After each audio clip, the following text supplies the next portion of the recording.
my actual eyesight. Is there the high drive? Deep center. Go, go, go. We're out of here. We're out of here. Say ya, playa. Just like they drew it up in Hollywood. Caladros, the 3-2. Swing and a miss! And the Audubon Green Wave have upset the Kingsway Dragons! And this is it for good! The Audubon Green Wave are back in the Final Four! A dog pile on their side! All right, ladies and gentlemen, welcome to DW Broadcasting's coverage of men's varsity. From our entire crew, we'll see you tomorrow. Have a good one, folks.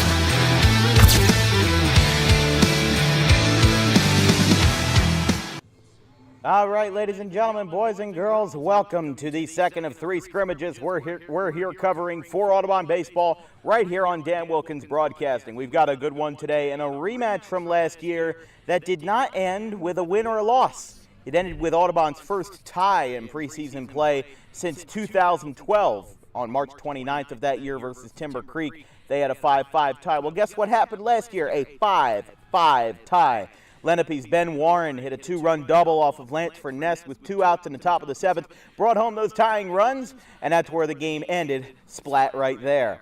But Audubon's going to look for a little bit of redemption this year, facing one of the best in the Olympic Conference, one of the most marquee conferences in all of South Jersey. When we did our preseason power rankings on our Twitter and Instagram, it was almost impossible to find out anywhere from 3 to 8 or 9. There were so many different teams that were just excellent. We had to put Rancocas Valley at 7, even though they were a sectional finalist last year. Lenape, Cherry Hill West, Shawnee went 27-4 and had 19, 20 games where they scored 10-plus runs, and they mercy ruled like half of their games. Cherokee's a great one, too. Even Cherry Hill East, the team that defeated Lenape in their last 3 games in a row. It just happened to be last year that Lenape played their last 3 games consecutively versus Cherry Hill East. 2 regular season games back-to-back, and then the first-round playoff game happened to be, because of wishful thinking and lucky seeding, at Cherry Hill East, where Lenape's season ended. But they don't have to worry about Coach Mike Wasienko anymore, because there is a new Matt at the Hill, and it's going to be Matt Woods, the Tennessee native who moved to Jersey when he was just a wee lad. Now he is getting his first taste of head coach stardom in the Olympic Conference. Of course, he was an assistant coach for Bishop Eustace these last couple of years, so he's staying in the conference. He's very familiar with his opponents that he'll be facing throughout April and May. But the difference is that this will be his first taste of real baseball at the helm. Your starting pitcher for the Audubon Green Wave this afternoon is Ryan Zimmer, who had a good sample size in 2023, his first year taking pitching seriously at the high school level. Joey Slavin pitched for Audubon on Friday in a 9-3 loss to Clearview, in where he received the losing end of the pitching decision. Zimmer is going to get the start, his first of 2024, and for the Lenape Indians, it is going to be Mioski who gets the nod for Lenape. Of course, Bryce Mioski, the junior utilityman, had a 300 average at the plate and a 2.58 ERA on the hill. Very similar numbers to Zimmer, except 1 grade below him. So we're going to take a quick break. Both teams are in their respective dugouts. Umpires and head coaches are going to be talking it over behind home plate shortly. It's the Lenape Indians and the Audubon Green Wave right here on Dan Wilkins Broadcasting. Coming up next, we'll be right back after this.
Lenape and Audubon here in the top of the first. It's going to be a 7-inning scrimmage this afternoon from the Hank Greenberg field. I'm here with my producer, Vincent Folks. We've got Ryan Zimmer on the hill, and he's going to be making his first hacks at 2024 as the seniors have returned from senior trip, and the band is all back together again. Let's take a look at that starting lineup for the Lenape Indians as coached by Matt Woods, his first year as a varsity head coach in the Olympic Conference. You've got Grant Hunter, the commit to West Virginia, in center field batting leadoff. Dante Diambra at the shortstop spot batting second. Andrew Shank at third, batting third. On the hill batting cleanup is Bryce Mioski. It's going to be followed by Alex Vuong at first base batting fifth. In the sixth spot is going to be Ethan Craig in right field. You've got Jordan Silver in the second base spot batting seventh. To be followed by Mr. Garrett. Logan Garrett behind the plate batting eighth, and then in left field batting ninth is Kari Rhodes. No Ben Warren, the man who was the X factor for Lenape in the first time that these two teams met. He had that 2-run RBI double in the top half of the seventh last year, and he was the X factor. He's what converted that game from a win to a tie. And it ended up knocking Audubon down a peg before the start of the regular season. But he is hurt. He actually tweaked something in his arm yesterday at some sort of practice, something going on, and now he is sidelined at least for a little while. But Lenape gets it started with Grant Hunter, the center fielder, here for the Indians as Matt Woods gets set for his first appearance against the Audubon Green Wave as a head coach. Ryan Zimmer on the hill, Grant Hunter at the plate. And the first pitch is a fastball down and away, and we are underway in Audubon.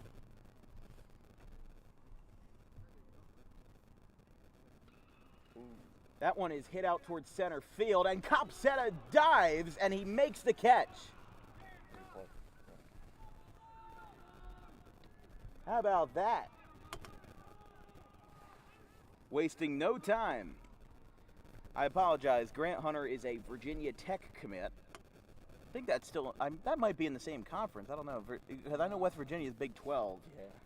Not sure, though.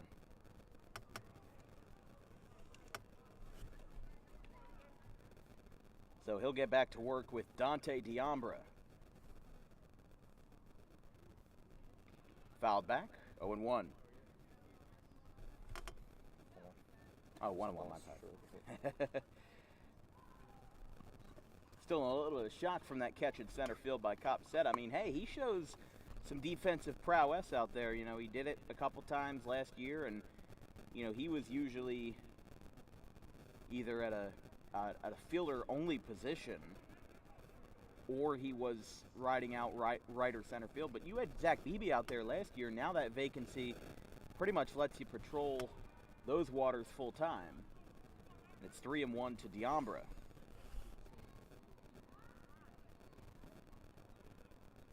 Full count. Dante Diambra, the class of 2026 sophomore, in his freshman year batted a paltry 141, 10 for 71, 2 doubles, 7 walks, and 6 stolen bases, a 169 slugging percentage, and Diambra takes ball 4. So Zimmer's got traffic on the bases here in the first inning.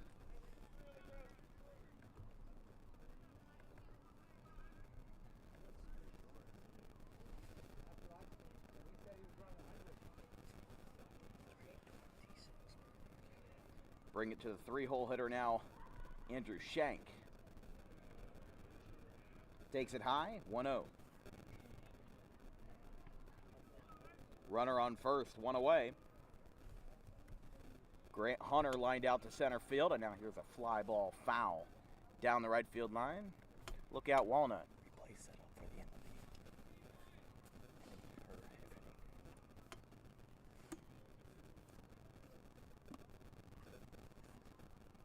of the third baseman batting third in this one.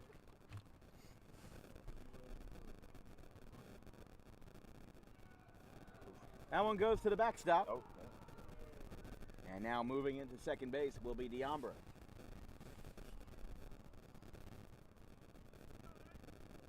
So Zimmer in a little bit of trouble now with a runner in scoring position with Diambra. Andrew Shank, the class of 24 senior, fouls one back, and it's 2-2. A career 262 average with Lenape. I mean, his 2022 and 2023 seasons were like night and day. 377 average as a sophomore in 22, a 145 mark in 2023 as a junior. From a 507 slugging to a 188 slugging. One homer 2 years ago, went 26 for 69. Had the same amount of at-bats in his junior year, 69 at-bats, just 10 hits though. So he had 16 fewer hits. But one of the things that defines Andrew Shank was his walks. He has 28 of them in his career at Lenape. And he'll draw another one. To put two runners on for the cleanup man and the pitcher. That being Bryce Mioski, the senior. Went 3 for 10. That one is above the letters, 1-0. Obviously a very nice 2.58 ERA as a junior in 2023, but batting numbers in a small sample size aren't too shabby. There's a strike. 1 RBI, 3 hits in 10 at-bats.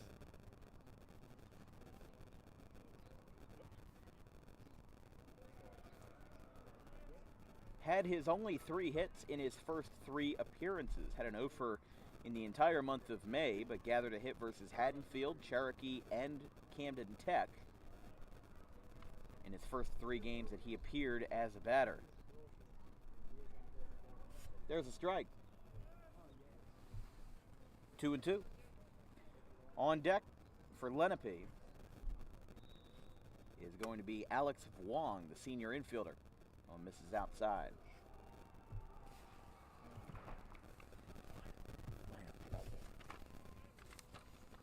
3 balls, 2 strikes. And 2 runners on as Lenape giving Audubon a little bit of trouble here in the top half of the first. Zimmer steps off. Glances back at second, forces a dive, but nothing more. Let's go now! Down and go!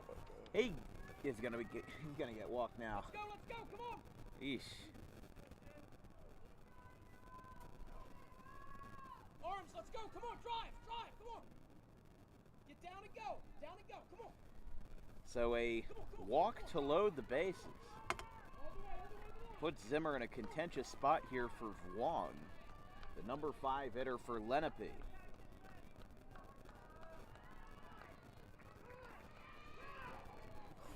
Ball 1.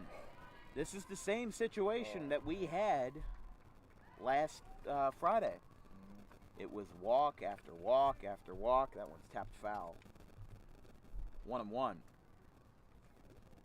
But, like, you know, that's the problem, though, is that if you're going to bring your team back to a sectional title, or, a sectional final, like we had last year, well, what was the problem last year? Maybe a little bit of defense, but a lot of it was pitching. And what's the same problem we're having this year? Having a rocky start on the hill. The ground ball foul. And that's not to discredit Zimmer or Slavin or anybody else. You know, I think that they've still got to go through their ebbs and flows in spring training and in the preseason as they would every year. It's just a matter of who is going to be there for you when you need it. And here comes the runner to the plate on a wild pitch. The throw is going to get bounced in. And Lenape is on the board on a wild pitch, scoring Diambra. And it is 1-0 Indians.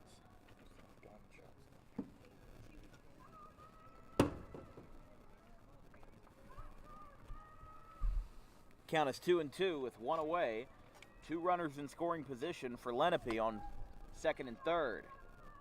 There's a ground ball out to short. It stays in the infield, but it's bobbled by Wiltsey. He gets the throw over to first. But that second run did come across the score on the RBI ground out by Wong. And it is 2-0 Lenape. Down and go, come on, let's go! That's it, come on, drive, come on!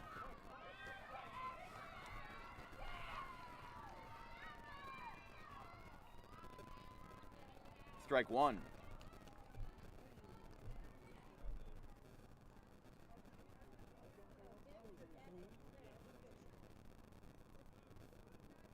There's another one.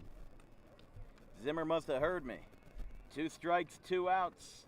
Lenape's gotten 2 on the board, but Audubon's offense has an opportunity to answer back, and there you go. 3 strikes and Zimmer got him, but the damage is done. Let's take a look back at how this inning started with Charlie Copsetta down and away, and we are underway in Audubon.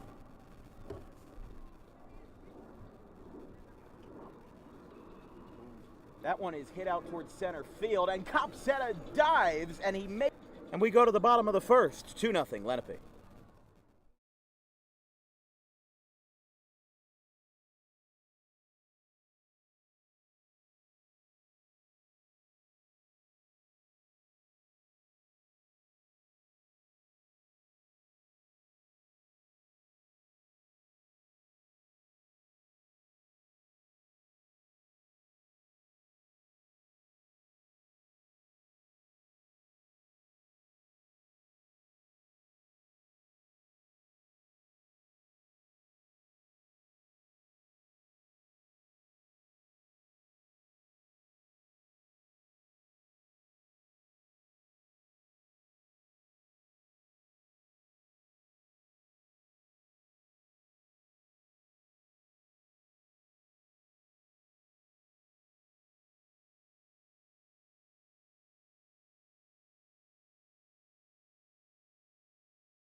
Bottom of the first, Lenape leads by 2 as their starter on the hill for the Indians this afternoon. Bryce Mioski gets his first appearance with the red and black in 2024. The senior utilityman, 2.58 ERA in 19 innings, 21 hits allowed, 7 earned runs, also had as many earned runs as he did unearned, 14 total, 4 walks, 13 strikeouts, and 4 hit batsmen in his in his second campaign. That one misses. 1-0 to Tyler Wiltsey. Your starting lineup for the Audubon Green Wave is going to be Wiltsey, Bantle, and Zimmer as your first 3. Bantle behind the plate.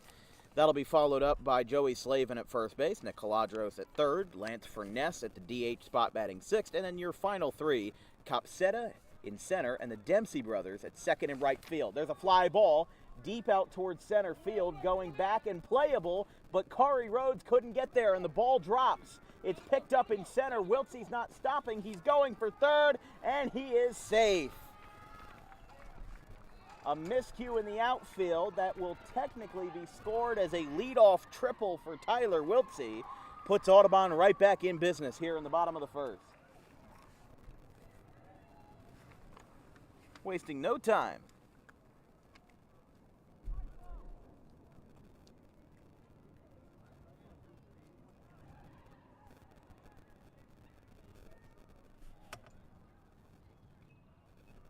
Fouled back by Trent Bantle.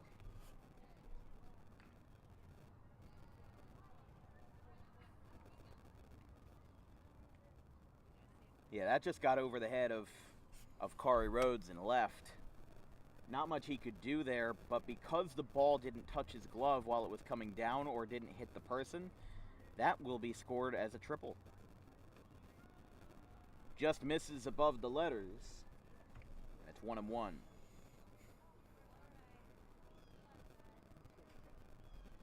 I'm sure they'll be switching around the position somewhat as they did on Friday versus Clearview. Things just might be a little bit more concrete this time around. Rhodes makes the catch in left. Coming home to the plate, and Wiltsey scores on a sacrifice fly, and it's 2-1. I told you, right back in it. What do you do when you're down? You come up with a response, and you make it happen.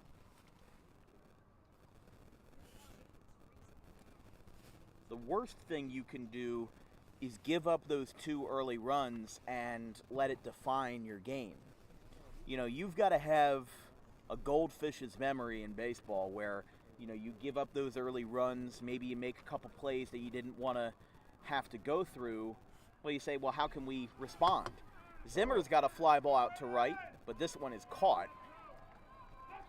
Out there and right by Ethan Craig, and there is 2 away.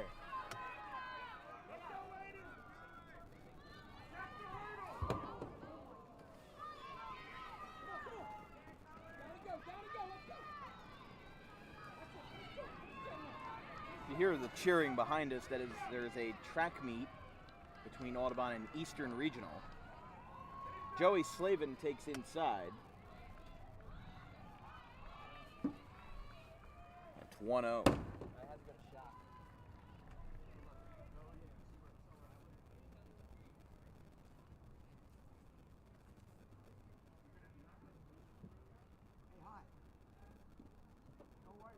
Takes a strike.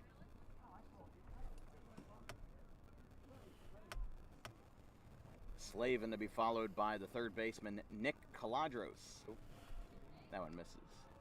Don't forget, for the Audubon fans at home, we'll be covering their opening day game on April 2nd versus the Paulsboro Red Raiders in Paulsboro, right off of exit 18 on 295. That'll be a 4 o'clock start as we open up the Easter week. Our first opening day broadcast of the year will be Rancocas Valley and Bridgewater Raritan up north on April 1st. That's an 11 a.m. start time as we kick off the Easter week. April 3rd will be Delsey versus Cumberland at 10 a.m. Thursday will be Audubon and Haddonfield, and Audubon's home opener for 2024 as Slavin knocks this one foul. Put 110% into that swing, but almost came up empty. It's a full count to Slavin. If the inning were to continue, again, Caladros would be next. And that is Nick Caladros, the junior, not his younger brother Theo Caladros, as they call Scoop. High chopper out to second base, picked up, and a bit of a half-hearted throw to first. Looked like he lost his mechanics a little bit, but it doesn't matter. Side retired. An RBI triple, or rather an RBI sacrifice fly by Trent Bannell to be followed by a triple by Tyler Wiltsey. An excellent inning for Audubon to get back into the game. They cut the deficit in half. It's 2-1 after 1.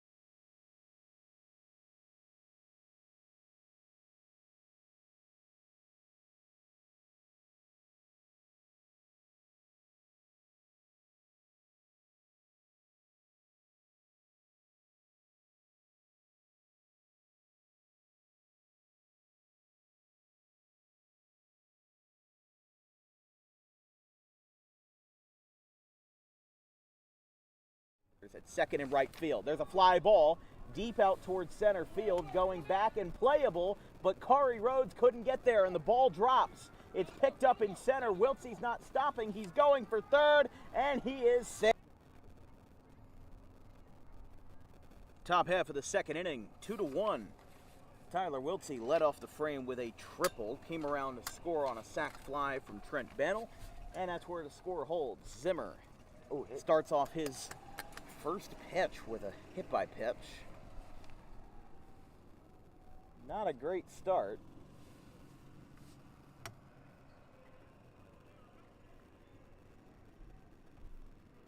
Don't want to put too many runners on right away.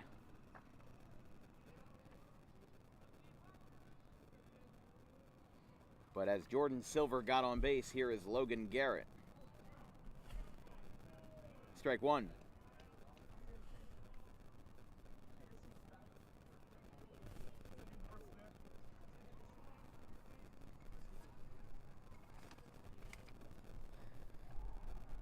Zimmer takes a look over, forces a dive.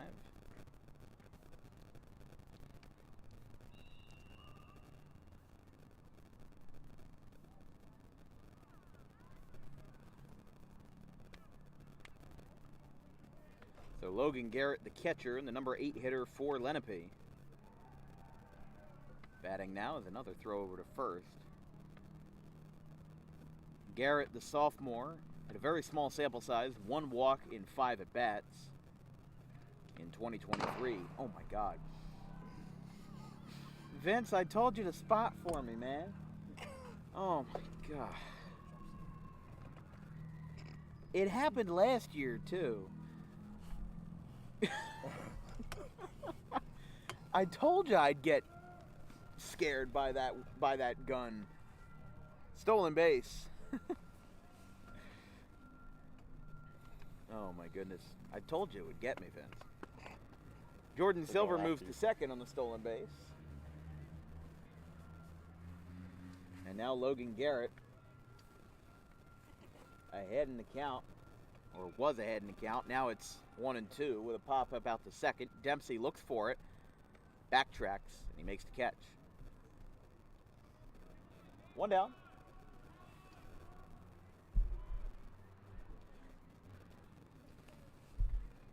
We go to the bottom of the order now, as it will be Kari Rhodes.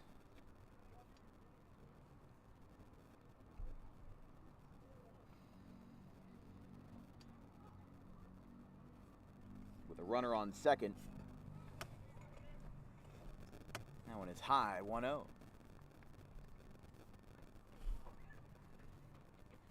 Kari Rhodes, the senior, with a swing and a miss. 1 homer, 8 for 56. 2 extra base hits all told. 7 walks, 7 stolen bases. At a .214 average in 2023. There's a swing and a miss. 1-2. We'll turn it over back to the top of the order for Grant Hunter.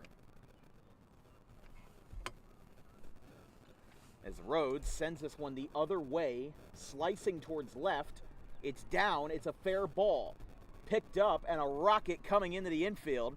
It'll be a double for Rhodes that holds that run at third.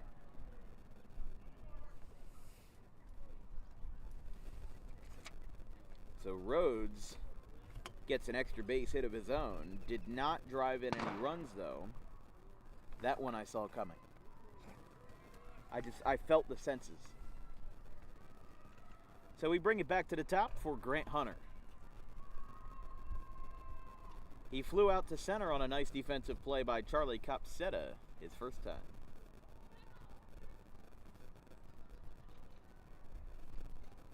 Of course, Audubon has a pretty decent track and field program here. They had Leo Davis, who was a Group 1 state champion pole vaulter.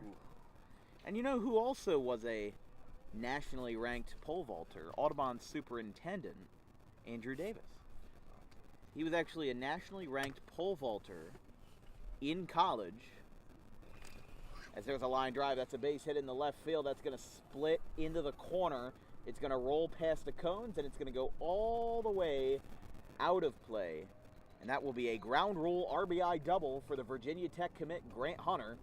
That brings in both Silver and Rhodes. It's 4-1.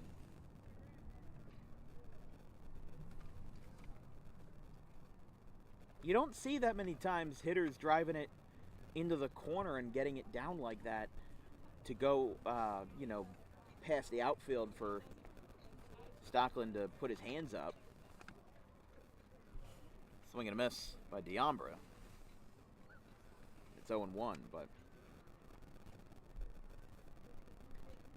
Lenape's been putting it on so far. They've been really hitting Audubon well. You know, Audubon really showed last year that they could beat best of the best in any group. They held their own versus Shawnee, which at the time was only 3 losses into the season, and we're 7th ranked in the state. Wiltsey picked that one up, but that's going to be an infield single. He didn't have anywhere to throw it to. So an infield single for Deambra, and that puts runners on the corners. Audubon's defense just hasn't really had the right wiring to kind of put things together. Together. They've had a couple nice flashes here and there, but overall, you see these balls into the infield and just not having the same firepower to them. And at the same time, though, we were watching Audubon in warm-ups, and the amount of balls that were missed in the outfield or botched or bobbled or, even slightly mishandled. As here comes a bunt, Slavin's got it. It will be a successful sacrifice as the run comes in to score, and it's 5-1. A bit of a suicide squeeze there, but Andrew Shank brings home the run.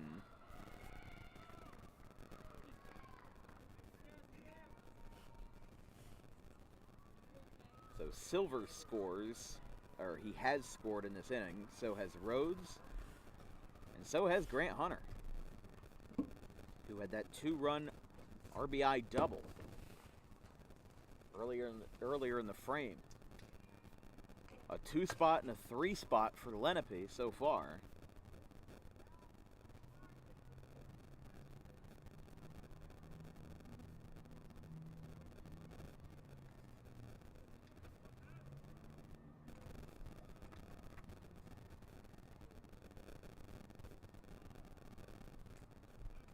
Two and one.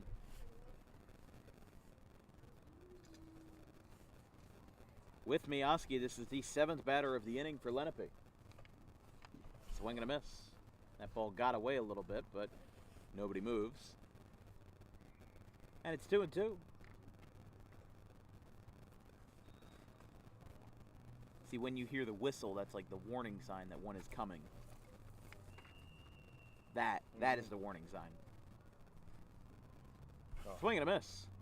Ryan Zimmer picks up his 2nd strikeout. Both of them have been inning enders. We're 1.5 through, 5-1 Lenape.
Lenape puts another 3 up on the board. It's 5-1 going to the bottom of the 2nd.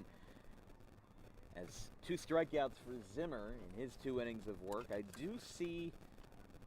think that's Gabe McCracken warming up in the bullpen, but I can't tell for sure. They've got a little green wall back there kind of separating the viewpoint, but that does look like that probably is McCracken. So after 4 men came to the plate for the Green Wave in the bottom half of the 1st, it'll be Nick Caladros, the 3rd baseman.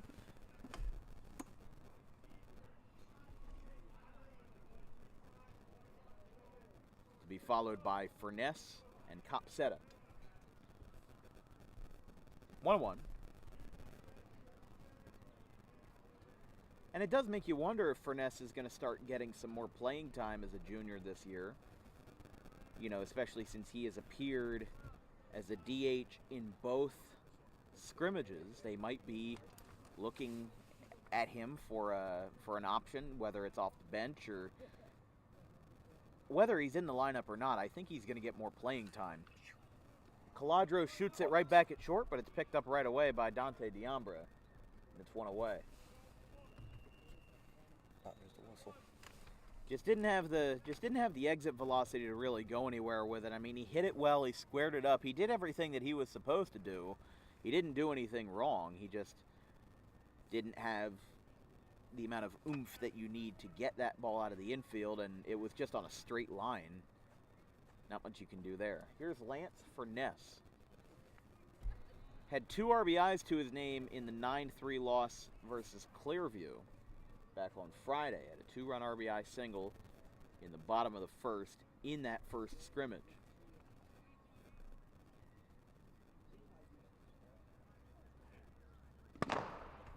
Where's the ball? Well, that lined up perfect. That time it lined up perfectly with the catcher popping the ball into his glove. Just makes it sound like Logan Garrett's got like some superhuman glove. Oh, Here's a pop-up first base side, going over and making the catch is Alex Wong, 2 away.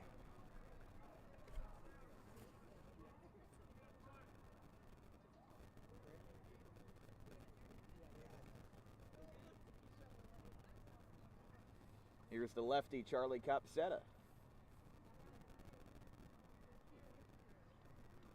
Number 7 hitter for Audubon here in this order.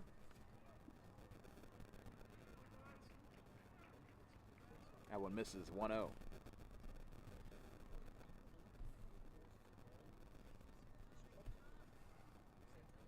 Audubon has only had 1 hit so far.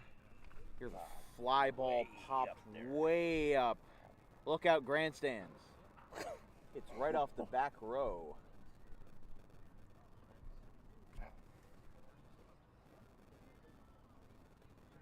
It's 1-1. Not often does it hit those grandstands, because that netting that they installed last year it's high up. It's probably a good 40, 50 feet high. Copsetta whacks one in the left, but it's foul. 1-2.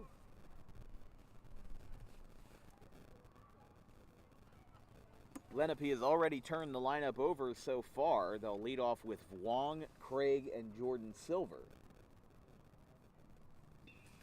There's a rocket in the right, base hit, Copsetta.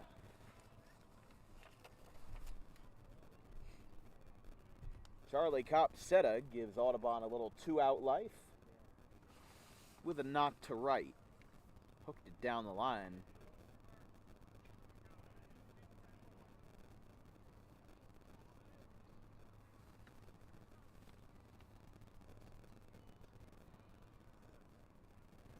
It'll go to Jack Dempsey. Jack and then Bryce, rounding out the order 8th and 9th. There's a ground ball foul off the Audubon dugout. I don't mean to raise any alarms, but Lenape does have a couple extra fielders in the outfield. There's a couple of, I don't know if these fellas are rostered, but they don't have a jersey on.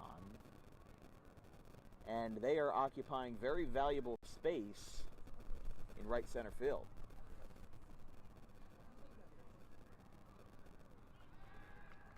Throw over to first. Nothing going on there. I'm just saying, if you're going to go through the trouble of, excuse me, putting a couple extra folks out there, I mean, those birds have a front row seat. Excuse me.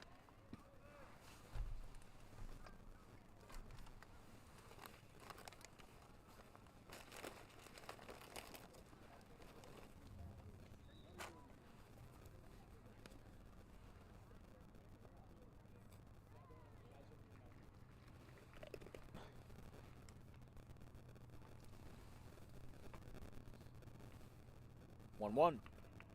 That one misses. 2-1. There's a lot of them out there, actually. Yeah.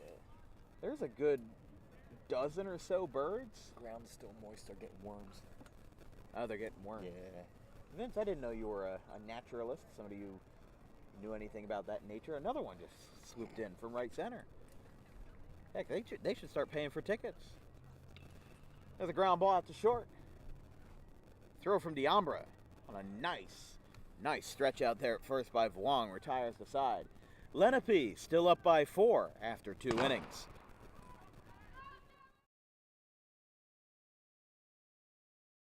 Tommy D's Home Design Center has opened a second location on Creek Road in Belmar, operating in Philadelphia for over 25 years and now expanding into South Jersey. Tommy D's is the place to go for kitchen cabinets, countertops, and cabinet accessories, heavily discounted compared to big box retailers. Stop in, take a seat, and watch as our experienced kitchen designer makes the kitchen of your dreams right in front of you. Tommy D's is the best in the business for quality kitchen countertops and cabinets that fit all budgets. Call us today at 856-210-9504 or visit the new location in person on the corner of Creek Road and Harding Avenue in Belmar next to the 42 on-ramp.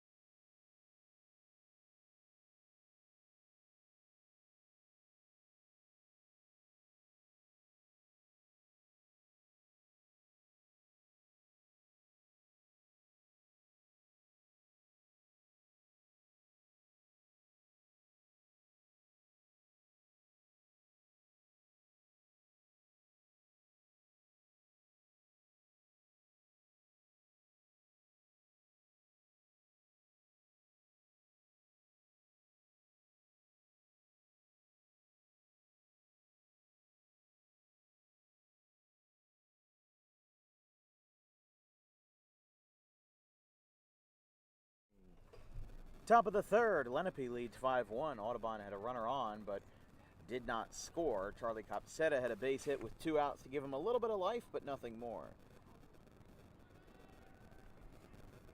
Jack Dempsey was the last out of the second inning. We would go 9-1-2. They're just hitting a regular 9 here in the second scrimmage. They did have 11 on Friday versus Clearview, but they wanted to get everybody in at bat then, and now they're just doing a traditional 9-up. 2-0 from Gabe McCracken, the new pitcher for the Audubon Green Wave, had an astounding 0.88 ERA as a sophomore in 2023, but a fly ball to deep center. Copsetta going back, and he makes the catch up against the fence. 1 down. Just a couple steps out from the wall, he takes away extra bases from Alex Vuong. 1 away. Well, Copsetta has really just been, he's had incredible range all day, and that's something that has really proven his worth in center field. You know, they had used him interchangeably last year, you know, obviously with kind of a logjam that existed with Zach Beebe out there and Charlie Grady. Now that those two have thrown their caps and gowns, it makes the situation of rostering these guys a little bit easier. You know, because Copsetta, I mean, he is the best case scenario for a center fielder. You can put him in left or right and he will do his job, but where he plays best is where he can use his range the most, which is center field. That one's outside. I mean, yes, the notion is true that you can put a center fielder left or right, and they can play left or right field. An outfielder can play anywhere. But it all depends on how fast you are. There's some slow right fielders. That one lands in the street. 2-2. But that's the thing, you know. A right fielder, not all right fielders and left fielders can play center, but all center fielders can play the corners. There's a swing and a miss. First strikeout from McCracken. And it comes to the hands of Ethan Craig.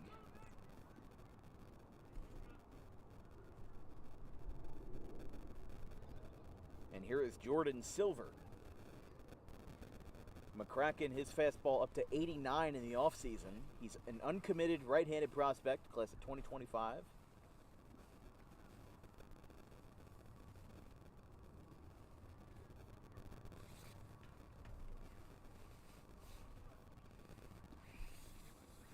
Strike one. 1-1. Jordan Silver, the senior utility man, went 3 for 10 with an RBI and no extra base hits.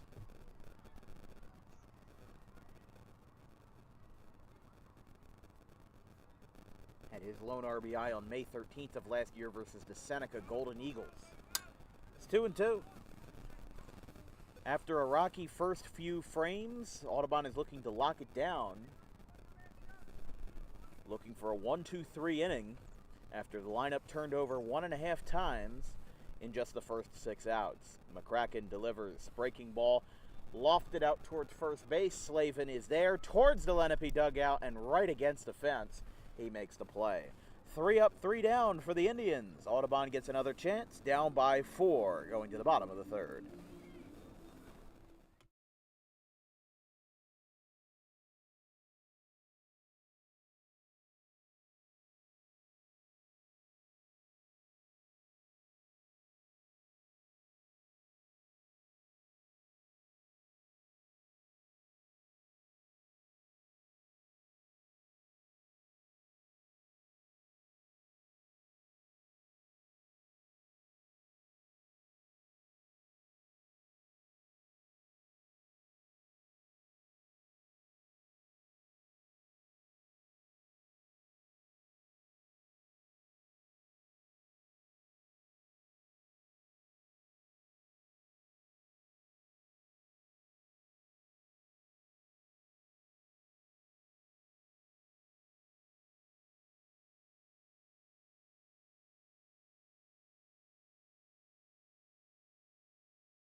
Bottom of the third. Lenape up by 4 here in this second scrimmage for the Audubon Green Wave. They have been on and off in this one, but they're going to be looking to bring the offense back into play. It's a 9-1-2, the slate for the third. Bryce Dempsey to be followed by Tyler Wiltsey, who had the leadoff triple in the bottom half of the first, and the catcher Trent Bannell. That one skips in and away, 2-0. This broadcast is brought to you by Harper Driving School. Drive into success today by taking your road test and your written test on campus at the Suite 4 of the Total Turf Experience in Pittman, NJ, right off of Lambs Road. With a 95% success rate for students taking their road test on their first try. Try Harper Driving School today. There's a strike. And a reminder that if you're a small business owner who's interested in advertising with Dan Wilkins Broadcasting, send me an email at thedanwilkinsshow@gmail.com. All of our social medias are listed in the description of this YouTube video.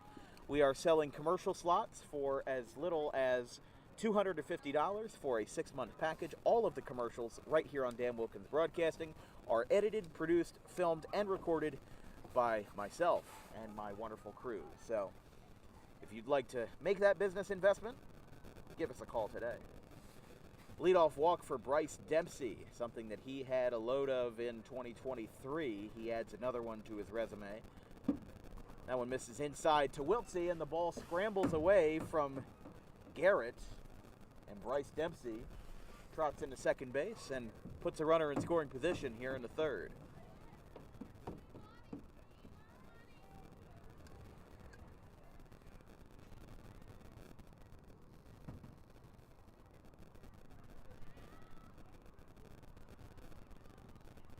Fastball right down the pipe. 1-1.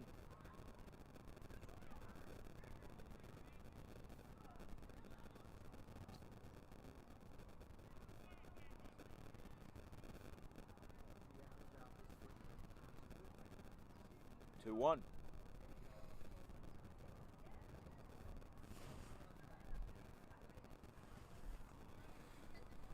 Tyler Wiltsey, as we said, tripled and came around to score his first time.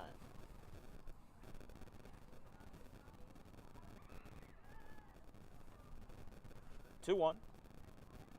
Mioski looks back at second. Dempsey taking a favorable lead. Ground ball, foul. Down the left field line, excuse me.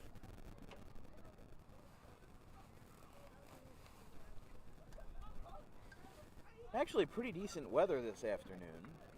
Just about 45 minutes past the scheduled first pitch. 56 degrees. Very light gusts blowing east, so the wind is blowing out to right. There's a strike, and it's 3-2. 3 balls, 2 strikes to Tyler Wiltsey, the leadoff man for Audubon, here in the bottom half of the third. Trent Bannell, the catcher, on deck in a 4-run game in favor of Lenape. Inside, and Wiltsey takes a free pass. So he has reached base twice this afternoon.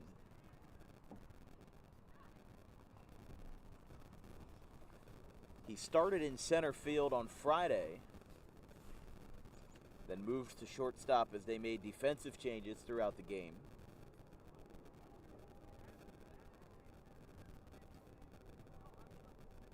There's a bunt. That one goes back to the mound. Mioski doesn't. No, he does have a throw. And he will get in there. So Trent Bannell reaches on a bunt single as Wong was falling over head over heels on first.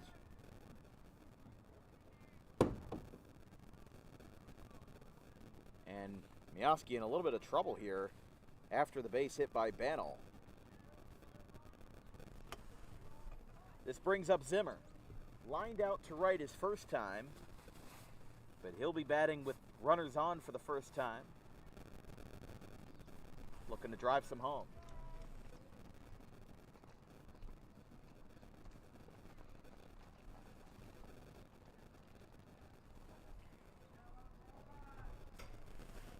Oh, 1. Zimmer rockets one. That is a fair ball, right field line. This one's going to go all the way out to Ethan Craig, who has some trouble picking it up. Here comes the throw to the plate. The ball scurries around the infield, and there's nobody home. The ball rolls over the mound. Zimmer's going to go in the third with a 2-run triple. 5-3. I'm sorry, 5. 5-3. Or 5-4 now. I'm sorry, yes, because the bases were loaded both, and rather all 3 runs came in. A 3-run triple, Ryan Zimmer. Sorry for the confusion, folks, but it's a 1-run game. Just like that. Well, talk about turning the ball over and turning the game right on its head. And that's the kind of momentum-changing play that really shifts a game's progress.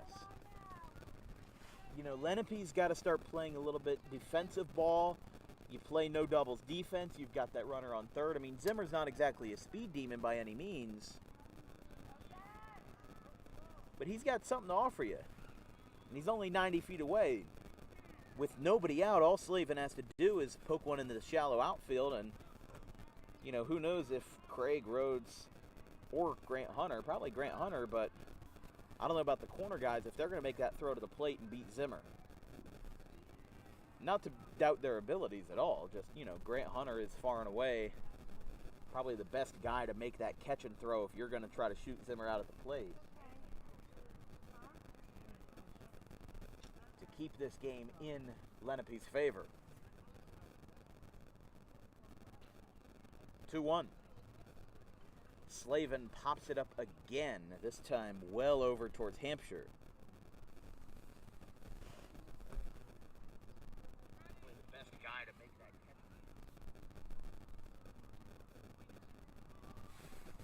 But Matt Woods is no stranger to adversity. What he saw with Bishop Eustace last year, they made a good run in the playoffs, lost to Gloucester Catholic. Nice throw. No, not a nice throw, but a nice play. Just couldn't execute, and that is going to be an E4, a two-base error that ties the game. And a 4 spot with nobody out turns this game right over as Joey Slavin reaches and gets to scoring position now for Caladros.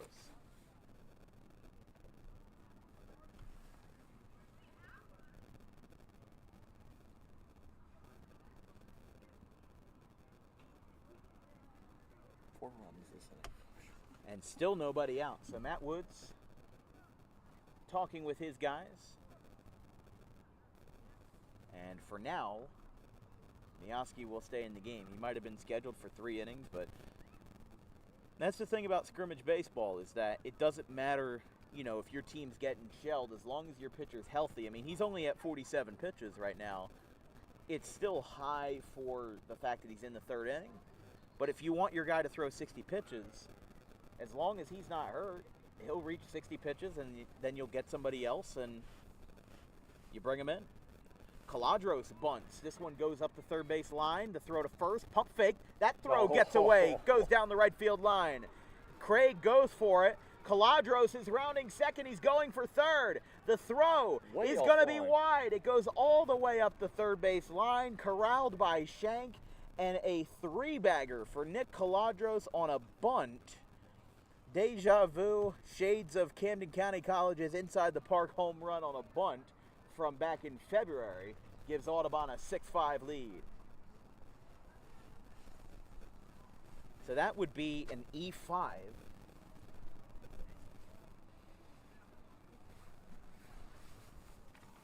A 3-base error.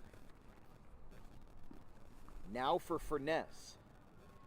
That's the 2nd error in a row committed by Lenape. The only 2 committed so far. Furness hits one out to short, picked up. Throw to first, a low throw, but Vuong hangs onto it. And holding at third is Caladros. 1 away. Well, that's the best situation you can get there is, yes, a ground out is good, but an RBI ground out wouldn't have had the same effect. You clear the bases, you make sure that, nobody's on, but you got to have that pressure there. And if Lenape's going to have a tourniquet to this inning where Audubon has already scored 5 runs with no outs, you've got to start somewhere. And sometimes that just starts by attacking the middle of the order, give them the best that you've got, and hope it sticks. 1-0. Copsetta takes a big swing and whiffs. 1-1. Copsetta singled to right in the bottom of the 2nd inning.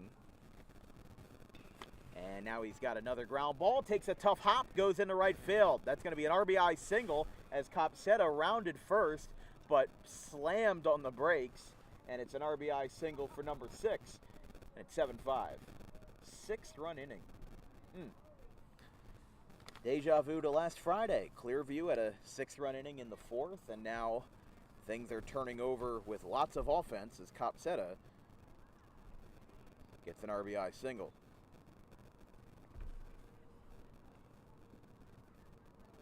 Here is Jack Dempsey. He is the 9th batter of the inning, so Audubon will have batted around regardless of what happens from here.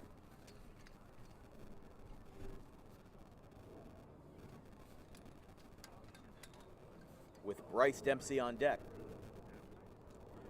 You're watching coverage of Audubon Green Wave Baseball right here on Dan Wilkins Broadcasting. I'm Dan Wilkins with our understudy in training, Jacob Steidler, and my producer, Vincent Folks, this afternoon. Here comes the throw down to second base. Getting in there, the ball hits off of the foot of Copsetta and goes into center, but he is safe. The ball hit right off of his cleat.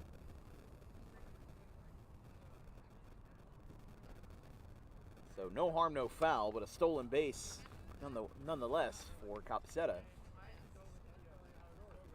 And that moves yet another runner into scoring position. I mean, let's just walk through what we've seen so far. A walk, back-to-back walks with Dempsey and Wiltsey, and then a single, 3-run triple by Zimmer, an E5 by Caladros that got him all the way to third.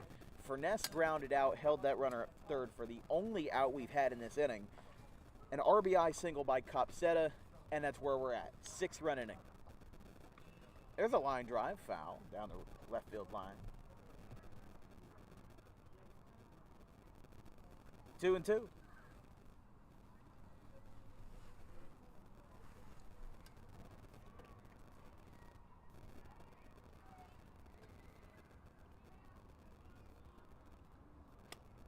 Ground ball. That one skips off of the mound. Going to third is Copsetta. Throw to first on the run. And the throw is made by Diambra. 2 away.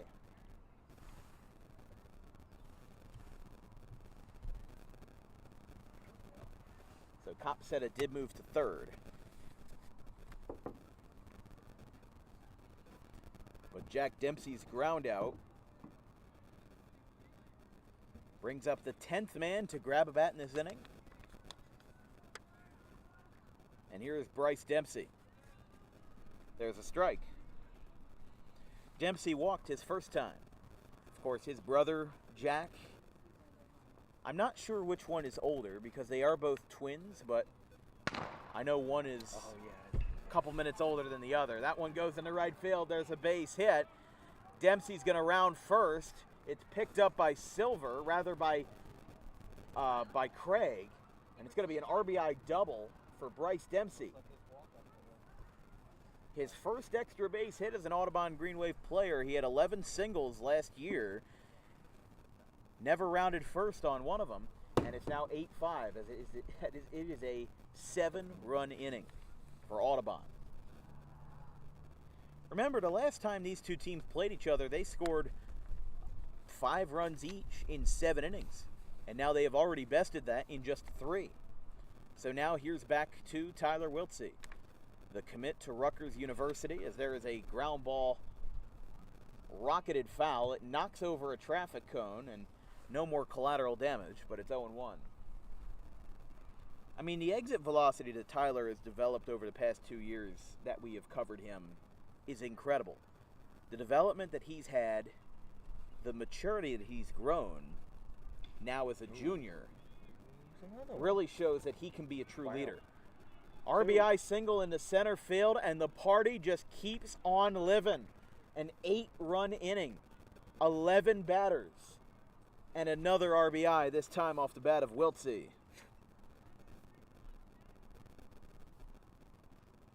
Unbelievable.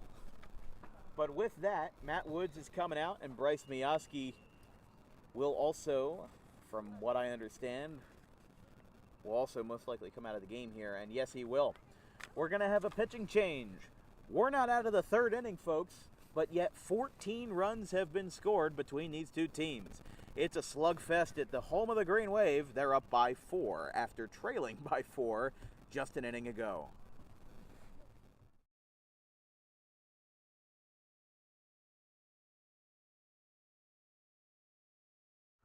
Garden State Pet Center is an independently owned full-service pet store. Our specialty is promoting companionship between people and animals by providing the healthiest product choices available, including all-natural foods, supplements that support and relieve health issues, and innovative products for pet parents. Our goal is to provide our customers with a relaxing environment, and while we're not striving to be the biggest store on the East Coast, we're striving to be the best. No other pet store will make you feel at home like we do. At Garden State Pet Center, we view pets as members of the family. We don't believe in fast, high-pressure sales sales, but instead matching up the right pet with the right owners, as you are making a lifelong commitment. Together with our team members, we would like your visit to our store to be both enjoyable and educational. Simply drop in and take a look around. View the birds, reptiles, small animals, toys, food, cages, and miscellaneous items. Learn of the services we have to offer and decide for yourself if this is the store you'd like to call your home away from home. Victor Santucci, owner of Garden State Pet Center. Visit us today at 226 South Whitehorse Pike in Audubon, New Jersey. We're open 7 days a week for all of your pets' needs. Tommy D's Home Design Center has opened a second location on Creek Road in Belmar, operating in Philadelphia for over 25 years and now expanding into South Jersey. Tommy D's is the place to go for kitchen cabinets, countertops, and cabinet accessories, heavily discounted compared to big box retailers. Stop in, take a seat, and watch as our experienced kitchen designer make. Still in the bottom of the third. I cannot believe what I'm watching right now. This is the 12th batter. And I mean, there's 2 outs. Swing and a miss. 0-1 from the new pitcher. Now, the roster says number 10, but that was a class of 23 senior by the name of Danny Snyder. So we'll try to figure out who the real fella is at number 10, and he got him. Such an anticlimactic end to such an incredible inning. Wiltsey is called out at second base. How about this? Down by 4, they turn the tables, and now they're up by 4. We go to the 4th. 9-5 Audubon.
Top of the 4th, it's time for DWB Trivia Time. Today's question is, since the modern era of Major League Baseball, 1901 to the present, who is the only Philadelphia Philly to record 20 or more triples in a single season? Is it A, Juan Samuel, B, Mickey Morandini, C, Chase Utley, or D, Jimmy Rollins? The answer will be revealed in the bottom of the 4th inning. Line drive to left on the first pitch. Stopped by Wiltsey. Throw to first is wide. It skips in and out of the glove of Slavin. Bannell picks it up all the way down the first base line, and that's going to be a 2-base error. And Lenape's got an early base runner. So leadoff error. CJ Green. Okay, thank you.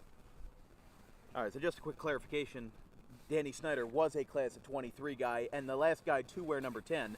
But CJ Green is out there on the hill for Lenape when we turn it over to the bottom of the 4th.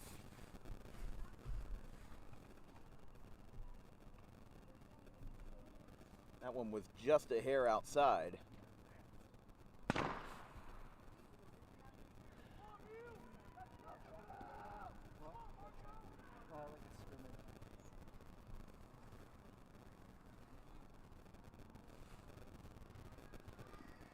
So Silver got aboard.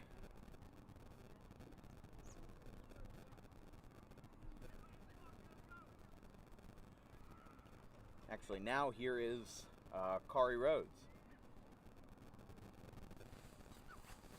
Scored a run on a double in the second inning. As here's a fly ball at the center. Copsetta lets it drop. Garrett holds it third.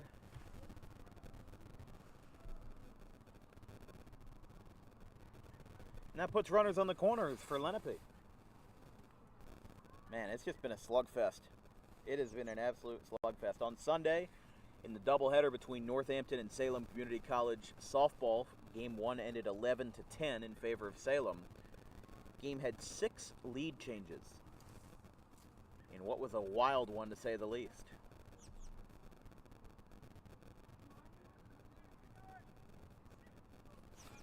Popped way up. It's going to be hard to see in the infield with that sun. Wiltsey goes over. He's got a beat on it, and he makes the catch, holding both runners at bay. One down.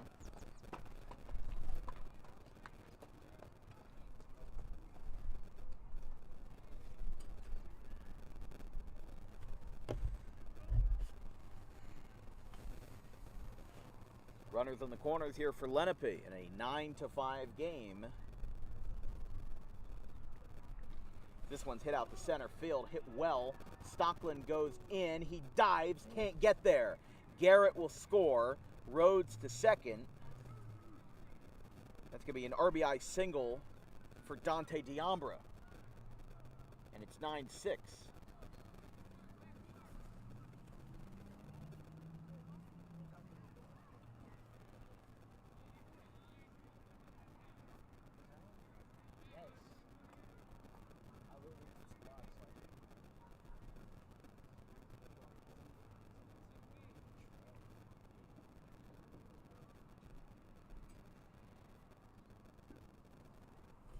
There's a strike to Andrew Shank.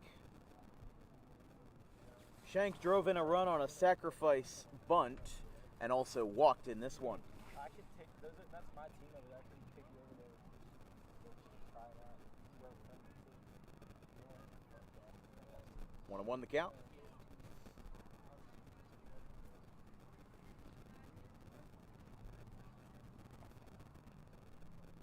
Swing and a miss. Nice curveball there. By the way, McCracken only threw 1 inning because now the new pitcher is number 16, Lance Furness. And there's a base hit in the center field by Shank. Copsetta goes to both of his knees and drops the ball. Rhodes holds. That's going to be a base hit for Shank. And that loads the bases. Nowhere to run, nowhere to hide. The third hit out of 4 batters this inning, all singles. And here is Miaski. Ball skips in 1-0. This broadcast is brought to you by Garden State Pet Center. Keep your pet happy and healthy today with the most organic and healthiest food products available. Not just food as well, but they're also selling toys, cages, accessories, and more. Visit today 7 days a week on the 200 block of Whitehorse Pike in Audubon, or visit online anytime at exoticpetsnj.com. 2 balls, no strikes to the cleanup man, Miaski.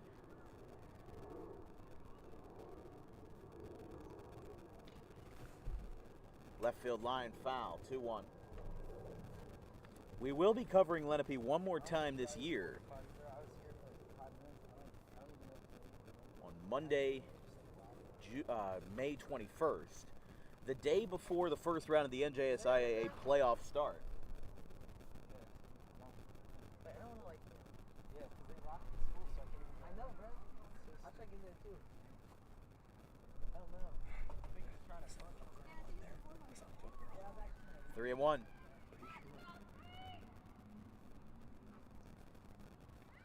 Been a good game so far, full of offense. Furness pump faked back to second. See, I don't know why that's not called a balk, because I thought if you stepped off the mound and you made a throwing motion, you had to at least attempt the throw. I'm not entirely educated on that rule, though. There's a bases-loaded walk, and there's still only one out, so Miyaski gets a board, and it's 9-7. How about this? I apologize. Matt Kahn is the pinch runner.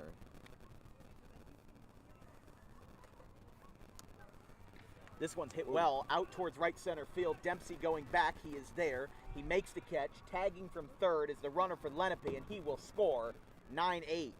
But now the throw gets away in the infield. The ball goes out of play. Where did that come from? The game is tied. 2-run score, one on a sacrifice fly, and an error that followed that has now tied this game up at 9-9 in the 4th inning. 18 runs in 4 innings. Even Sunday's softball game didn't have that many runs. Oh my goodness. This is incredible, the amount of offense that we're seeing tonight. Never know what you're going to get. Audubon baseball is like a box of chocolates. You never know what you're going to get. So, Matt Kahn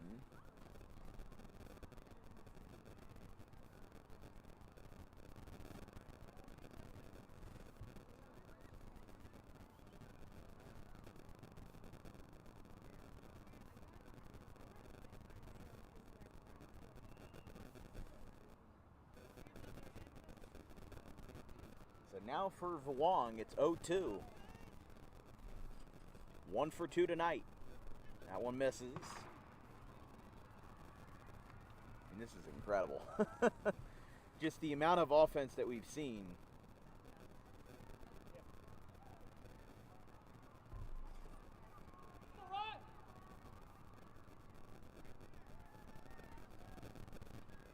Poked foul. Still a 2-strike count. The only runner that remains for Lenape here in this 9-9 game is Matt Kahn over at second base.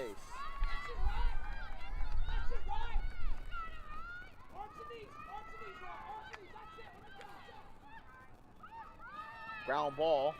That one skipped past for Ness. Caladros from the shortstop spot makes the throw, and Slavin hangs onto it. But the damage is done. We're back to square one, except there are 9 runs on the board. 4.5. It's 9-9.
Bottom of the 4th inning, it is time for DWB Trivia Time. Today's question is, since the modern era of Major League Baseball started, from 1901 to the present day, who is the only Philadelphia Philly to hit for 20-plus triples in a single season?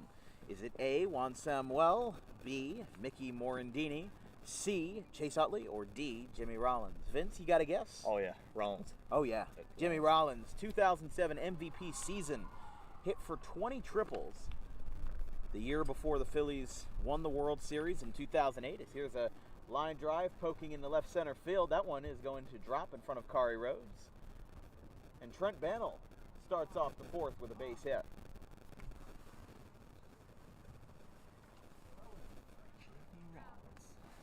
Trent Bannell with his second hit of the day. Had a sacrifice fly in the first and now has 2 singles to his name. Here's Ryan Zimmer. Zimmer had a 3-run triple in the bottom half of the third.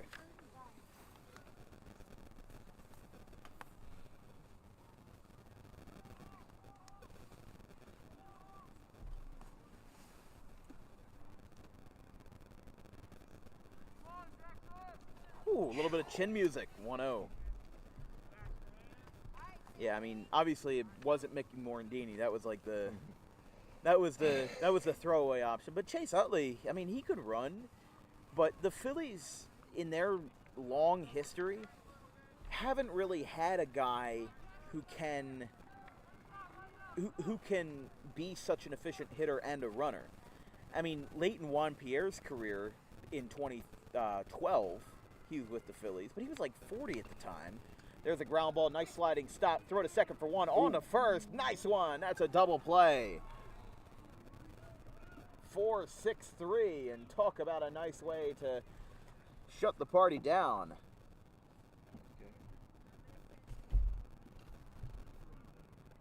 And here is Joey Slavin.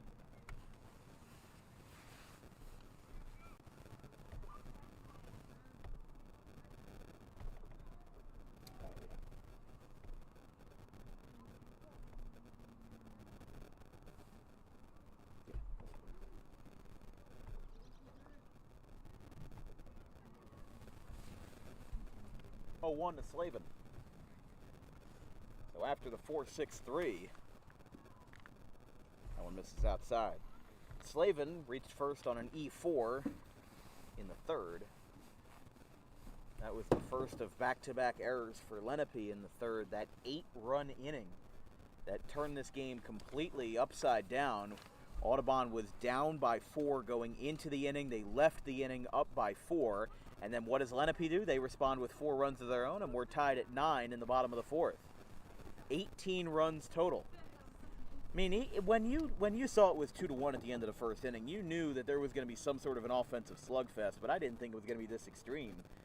You know, there was a game between Bethune-Cookman University and Incarnate Word, you know, some kind of mid-major college baseball. Here's a nice play, but it goes in the right field. A good effort out at second by Matt Kahn. And that's going to be a base hit for Joey Slavin, his first of the day. But the funny thing about all of it was that the game actually ended 21-20. And it was 20-20 in the 7th inning. It was so bad that Incarnate Word and Bethune-Cookman used a total of 15 pitchers. Kahn picks up a ground ball in the first pitch, and that was a quick 4th inning. We go to the top of the 5th. We're all knotted up at 9 apiece.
Top of the fifth inning, we were just talking about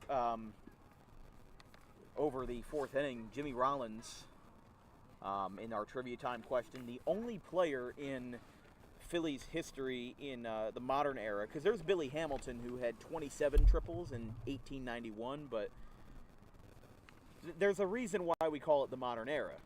As Jason Stocklin, the Southpaw Jr., who threw a no-hitter versus Washington Township in 2022 as a freshman,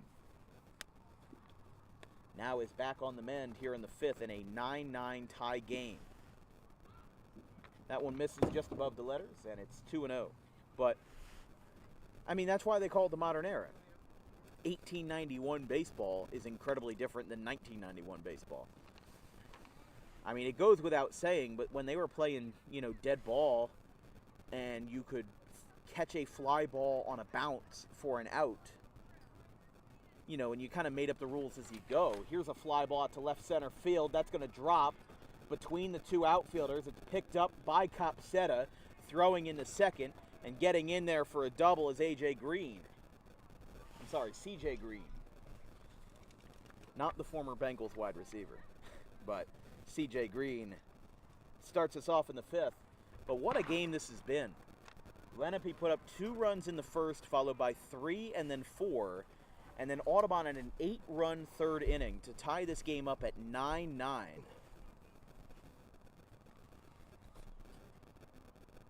Their offense has been very sporadic. 1 run in the first and then 8 runs in the third. I can't remember the last time we scored 8 runs in an inning, maybe except for Sterling last year, a game that Audubon won 18-1. With 11 of those runs coming in the bottom of the fourth to force a mercy rule.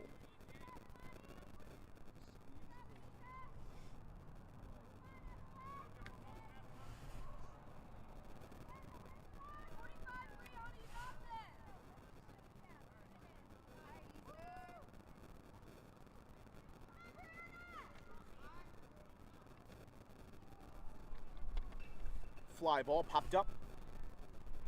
Stocklin goes over for it, but it's out of play. 1-1. Or 1-2, rather. But yeah, Juan Samuel, people forget about how good Juan Samuel was as a rookie in 1984. He led all of Major League Baseball in at-bats and plate appearances. There's a swing and a miss. 1 down.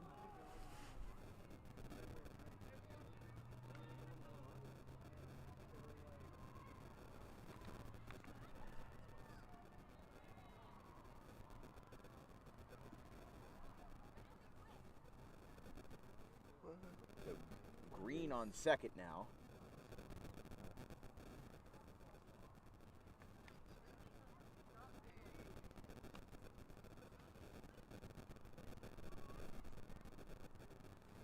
But Juan Samuel as a rookie in 1984, as a member of the 81 and 81 Phillies, remember they had made the World Series in 83, lost to Baltimore in 5. He had 701 at-bats as a rookie, led all of Major League Baseball. Now, the reason why he was included in the trivia question was because he had 19 triples in 1984, 15 homers, 69 RBIs, and a 272 average. Now, he was an all-star, 21st in MVP voting, but 2nd in Rookie of the Year. Well, how in the world does a guy who leads Major League Baseball in triples, at-bats, and also had a very nice line of, as we said, like a 270 average. His OPS was just below 800, but even at the time, that was a very good thing. Well, the guy in front of him was Doc Gooden, the New York Mets, who had 276 strikeouts, the most in Major League Baseball as a rookie. So Juan Samuel would get a lot more credit for his 1984 season, but it's overshadowed by the fact, despite the fact that he had 2nd in votes, he was actually 5th in wins above replacement value. Doc Gooden, who led Major League Baseball in 1984 with whip and with an incredible 276 strikeouts. He was followed by Oral Hershiser, Cherry Hill East graduate, by the way, with 4.6. Carmelo Martinez of the Padres with 4.1. And a long-forgotten name now, but the Giants' Dan Gladden with 3.2. Followed by Terry Pendleton, Jeff Stone, another Philly, and Ron Darling. That is ball 4. So Kari Rhodes walks, and now it goes over to Grant Hunter.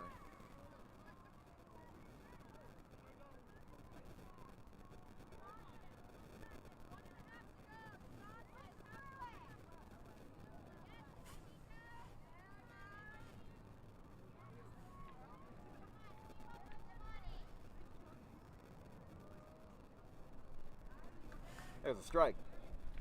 So the Virginia Tech commit Grant Hunter had a 2-run double in the second. 1 for 3 today.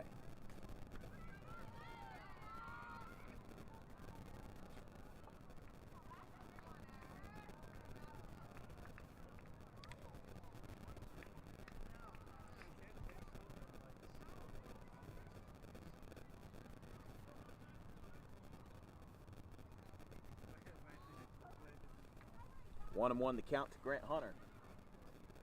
With Jason Stockland dealing with ducks on the pond, 2 on and 1 out for Lenape. That one misses in, 2-1. Just past 5:30 here at the Hank Greenberg Field. Don't forget, Audubon's next scrimmage will be Thursday, March 28th. That's a 4 o'clock start versus Triton. However, that may be getting moved to Friday, as that is a almost guaranteed washout. Here's a ground ball. Caladros tags the bag to get the out. So runners remain on first and second, except the personnel are changed. Kari Rhodes moves to second, Grant Hunter to first, and there's now 2 down.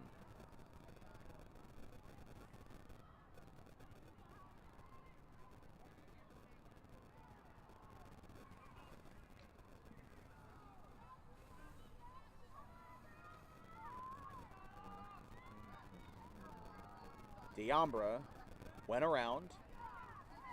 0-1.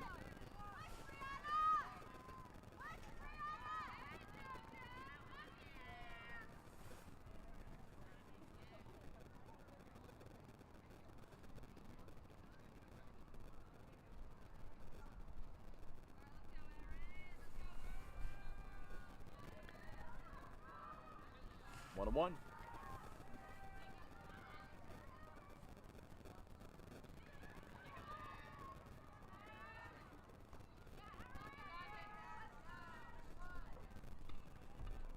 Got jammed, but hit it pretty far. Nobody called for it, and the ball is down. Rhodes scores. Hunter comes around. The throw to the plate is not in time. 2-run double for Dante Diambra, and it's 11-9.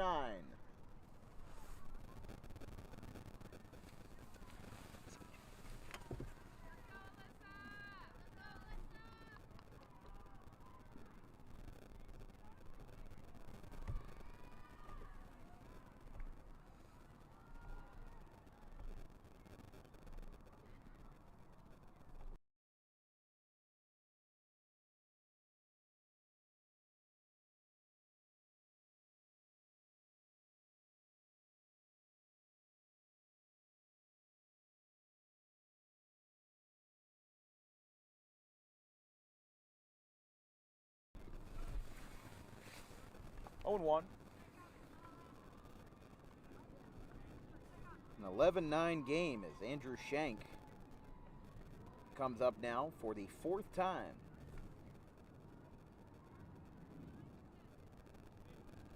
Yeah, that was just a lack of communication out there. I mean, Dempsey and Copsetta were pretty much equidistant.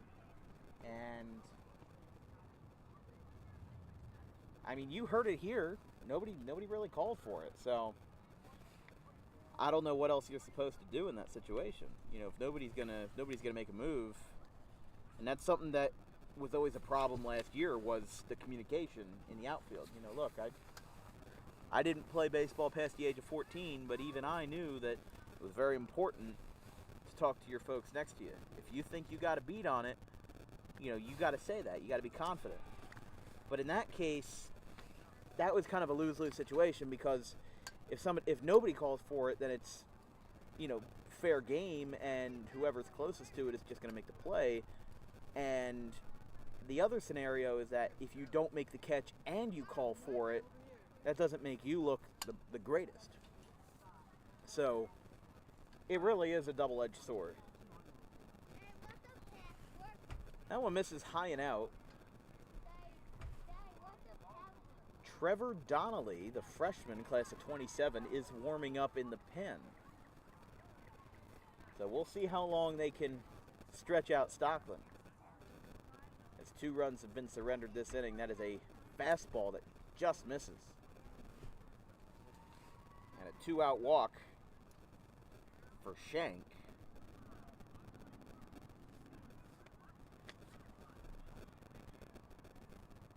Brings up Matt Kahn. Well, we're back to runners on first and second.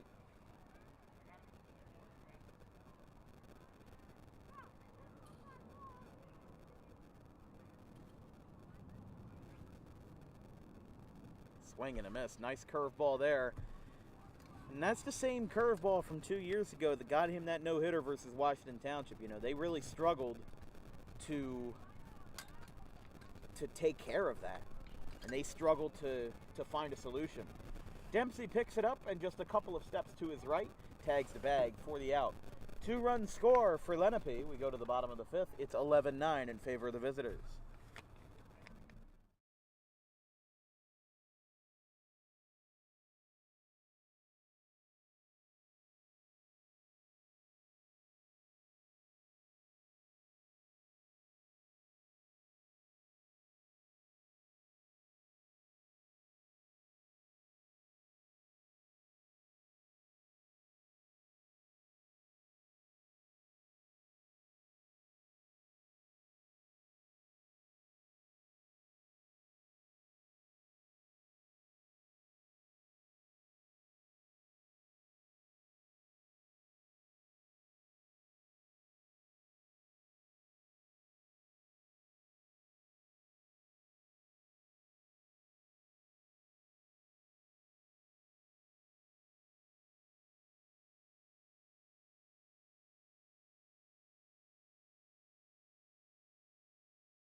Bottom of the 5th inning here. Lenape 11, Audubon 9. It's been a slugfest, and they're going to have an event right behind us. Oh, God. Here we go. The time has come. Plug your ears, children. Evan Gonzalez, the junior on the hill.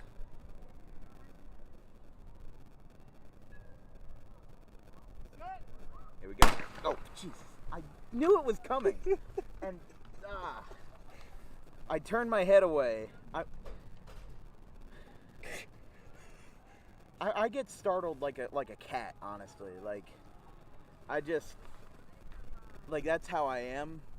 I am very easily startled.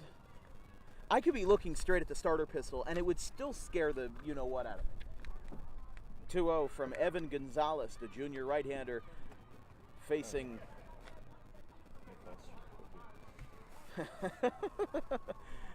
Their pistols love it. Facing Lance Furness to start the sixth.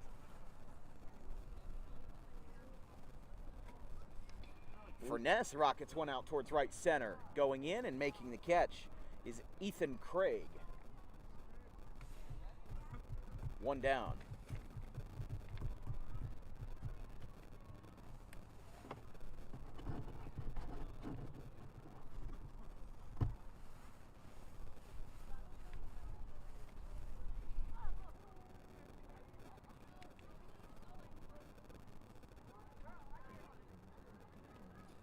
Here's Charlie Copsetta facing Gonzalez. No prior history on NJ.com, but he's scheduled for, looks like 2 innings, and then they're going to close it out with Dante Diambra in the 7th. That's assuming that we make it there. I mean, you know, the sunsets are getting a little longer. Dusk tonight is actually going to be 7:19. 0-2 to Copsetta. Gonzalez working fast. Here we go. I'm just going to stay quiet for a second here.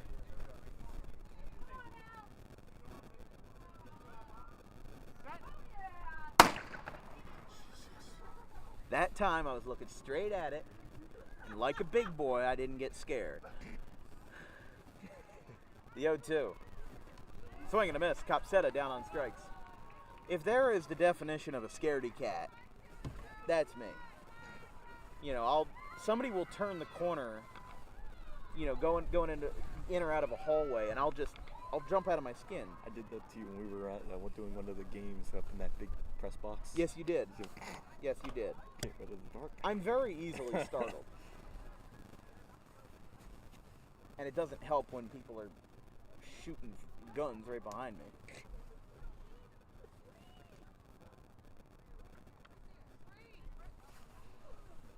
One 0 to Jack Dempsey.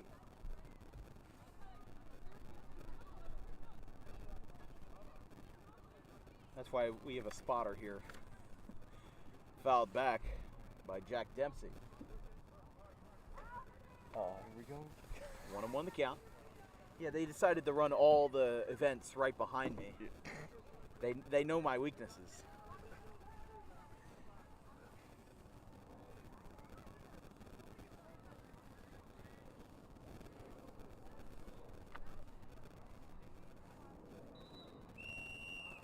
Here we go. It's not when he does that. It's when he says set. Here we go. 2-1.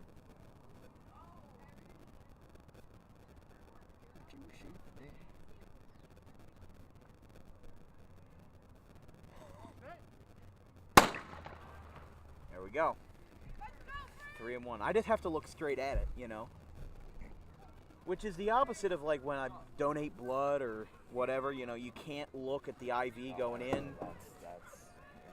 It's the opposite. I have to look straight at the starter's pistol in order to not be terrified. But we went through this same routine last year with the Sterling game. The only problem was it was about 20 degrees colder and windy. So I didn't want to move any part of my body. By the way, a little bit of a factoid for you. The last time that Audubon had lost their first 2 scrimmages of the year, that was all the way back in 2012 when they lost to PVI 10-6 on March 10th, 2012. Remember when we had scrimmages in the second week of March? I don't. I'm too new to this media scene, but 7-1 to Highland on March 22nd, 2012. So it has been 12 years since Audubon went 0-2 in their first 2 scrimmages. Now, Audubon has played Lenape before in a scrimmage. Last year, they tied 5-5, and the last time they played before that was March 27th, 2018, a game that Lenape won 8-5, if my memory serves me correctly. Throw over to first, nothing going on there.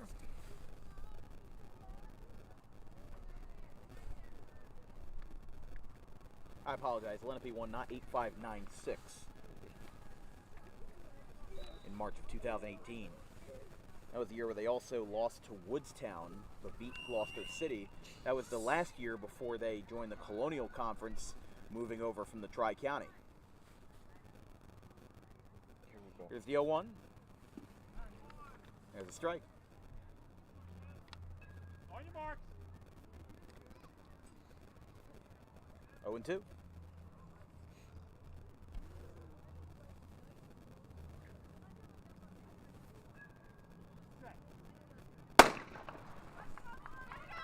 You gotta imagine that's gotta be distracting for the players too, you know?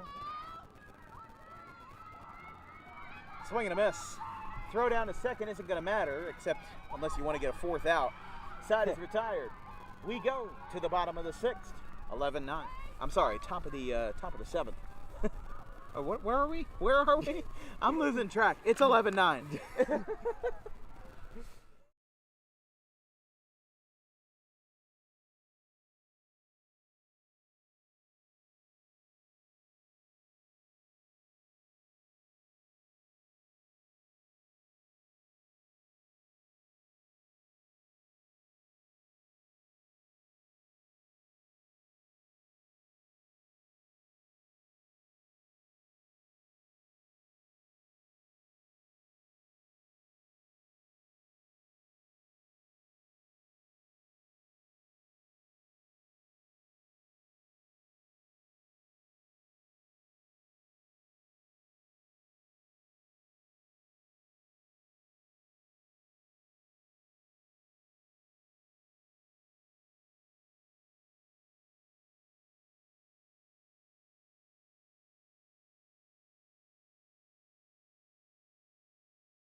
Here in the top of the 6th, this broadcast is brought to you by Tommy D's Home Improvement. Make your dream kitchen come true today with wholesale kitchen cabinets and countertops at heavily discounted rates compared to big box retailers.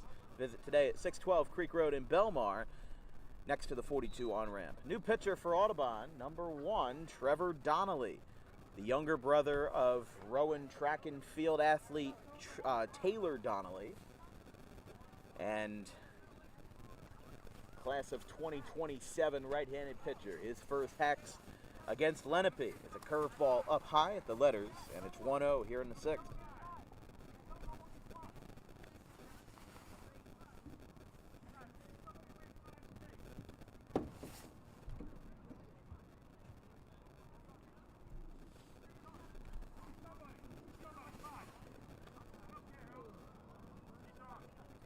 Popped foul.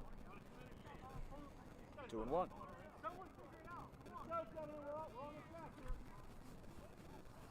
Did he say we're almost done? Is that what he said? Well, here in the 6th, the first batter for Lenape is going to be Matt Kahn. That was an open.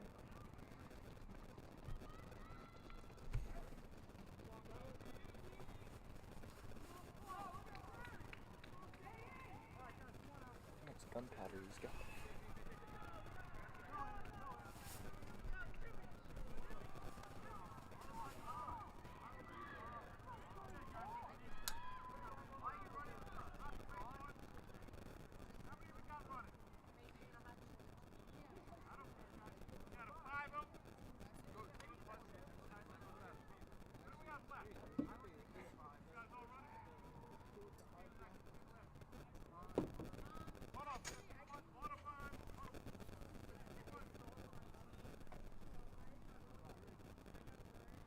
No outs, runner on.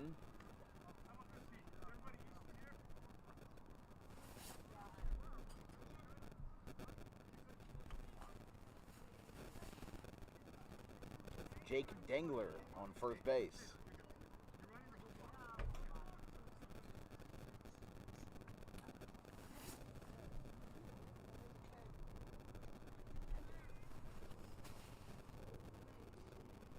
One and one. Well, after a hot start for both teams, this game is drastically slowed down. And a foul ball on the bunt makes it 1-2.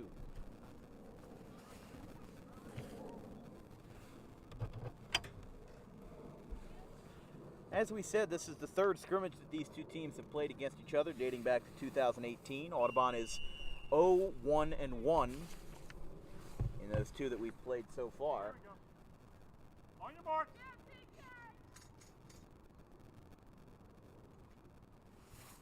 Donnelly ahead in the count, 1-2.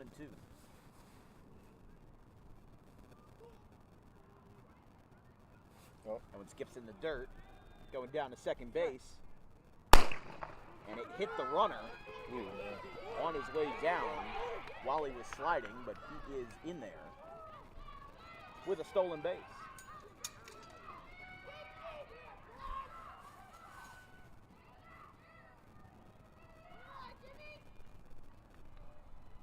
Two and two the count with a runner in scoring position for Lenape. Donnelly delivers a ground ball foul.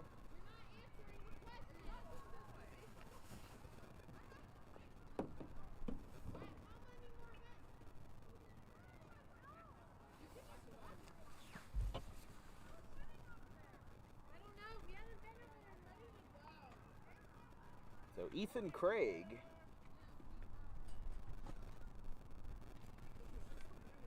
with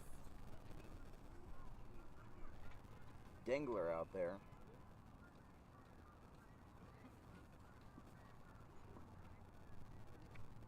Craig 0 for 2.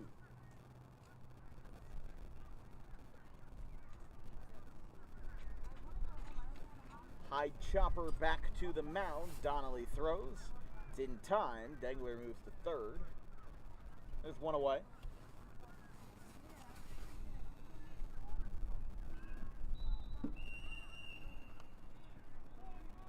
And here is Jordan Silver. Lenape up by 2 here in the top of the 6th. Probably still have well over an hour left. Probably closer to an hour and a half to play.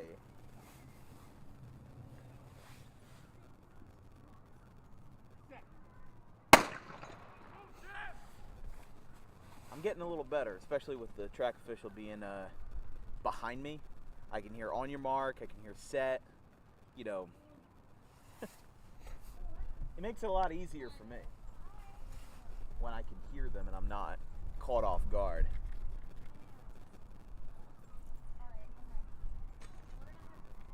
One 0. That one skips down.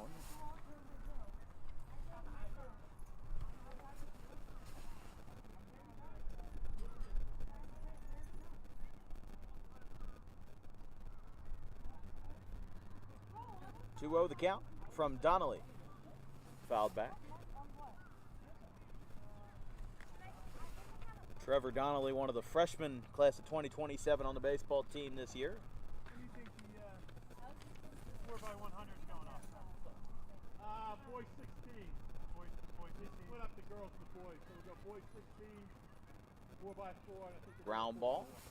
4x1. They're not doing a 32. Oh, right. They're not doing a 32. Yeah. Okay. So I didn't know we were at Home Depot. We've got a 4x4, 4x1. Yeah. We're building a shed, ladies and gentlemen. One to keep us warm here in the broadcast booth in left center field. Silver lines one. It's caught by Caladros, and he got a double play. Nick Caladros converts for the double and leaves the runner on third for Lenape. We go to the bottom of the 6th. Almost closing time here in Audubon. 2-run lead for Lenape.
one to keep us warm here in the broadcast booth in left center field. Silver lines one. It's caught by Caladros, and he got a double play. Bottom of the 6th inning, Tyler Wiltsey getting the party started for Audubon in an 11-9 game. Wiltsey takes high, 1-0. Wiltsey with a triple in the first, a walk in the third, and an RBI single also in the third, an inning where Audubon brought up 12 batters in an 8-run inning, but the offense has been quite lowly since then. They're back over there. At least it's a little quieter, you know. Still not great, but still hear the shots ringing. Speaking of shots ringing, there's a ground ball to third. Here comes the throw, spinning across the diamond. That's going to get away. It goes through the chain link fence out on the walnut, and Tyler Wiltsey goes to second, which will be a 2-base error on the throw by the third baseman, that being Andrew Shank. So he'll be charged with an E5. And now Trent Bannell, the tying run, is at the plate. You're watching coverage of Audubon Green Wave Baseball right here on Dan Wilkins Broadcasting. If you have any questions or comments about today's broadcast, drop me a line at our email, thedanwilkinsshow@gmail.com. All of our social medias are listed into the bottom of this YouTube video description, as that one misses. And of course, with us being a small business, we do appreciate any contributions to our Venmo. It helps us with gas money, with any expenses that we have with DWB, and of course, any contributions are always appreciated. That one, it's going to be a strike, 1-1.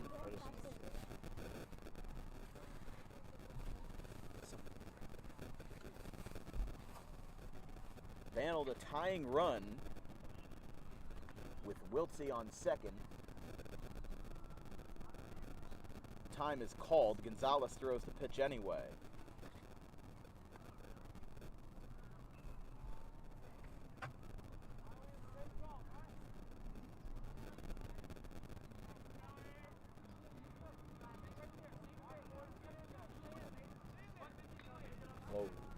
Bannell hits it to left. There's a base hit. Wiltsey's rounding third. He'll trot home. It's an RBI single for Trent Bannell. And we've now got double digits, 11-10. Audubon's first run since the third come off the bat of Bannell. And he has reached, or at least driven in a run in every at-bat. That is his 4th single in a row.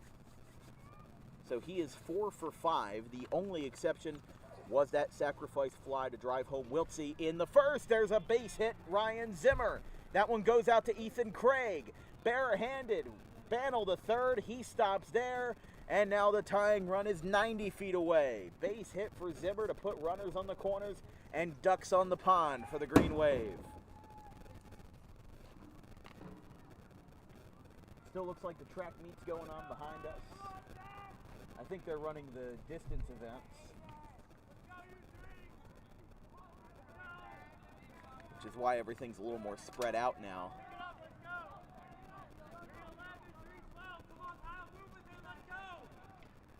Ooh. Slavin right center field. The game is tied. That's going to split the gap. Picked up and a strong throw in. Holds Zimmer at third. And Audubon has tied the game at 11-11. So Trent Bannell scores on the RBI single, a long single at that by Slavin. And what a slugfest this has been. First base over there. Well, Rich Horan is The first base. coming out, and Joey Slavin is hurt. I didn't even notice that. Thanks for pointing that out, Vince. No wonder why he didn't go past first. I thought it was a little weird, but he must have. Yeah, and then he may have hit the bag Not wrong. sure if the athletic trainer Liam Corbel is here. somebody's going to have to call for him because I don't see his cart here or anything. He's probably at the track meet. But Joey Slavin is down at first base after the RBI single that tied the game. The umpires are out here. Ralph Shivo. I mean, this could very well be a serious injury. And there is a Lenape player now leaving the dugout. I think he's going to find Liam Corbel.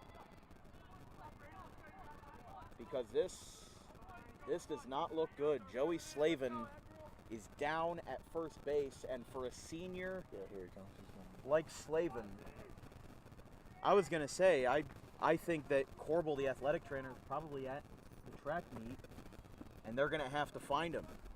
But Slavin laying on his back in serious pain, and whatever injury this is, hopefully it is nothing that keeps him out for an extended period of time. It's 11-11 in the bottom of the 6th inning.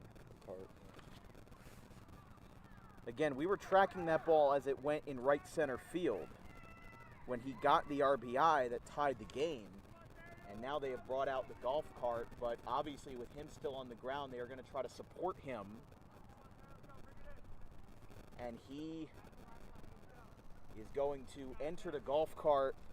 Looks like he was able to move both of his legs. Just trying to look back at my own footage. Yeah, you can kind of see that he went down, but he just went straight down. Like, it wasn't like he tripped over the bag. I'm not sure, but when we go to break after this inning, we're going to talk to Dominic Perry, the scoreboard operator, see if he got a better look at that.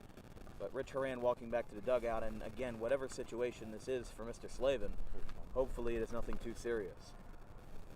But if there's any silver lining, the game is tied. Gonzalez will get a couple warm-up pitches.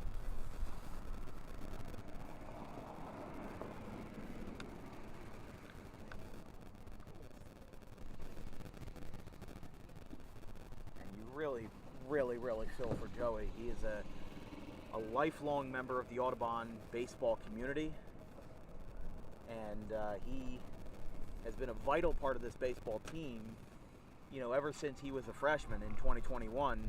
He's been a 4-year varsity member, but obviously he will head back to the locker room and be evaluated by athletic trainer Liam Corbel.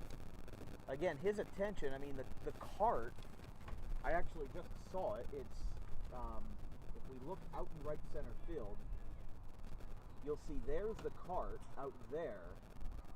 It's a little blurry, but you can see that's where the cart is, that silver, the silver club cart is where Liam Corbel would be. So I guess nobody alerted him of Joey's injury. And, well, now Audubon's going to take the lead on the first pitch. Nick Caladros gets an RBI single. It's 12-11. Pinch running for Slavin is Trevor Donnelly.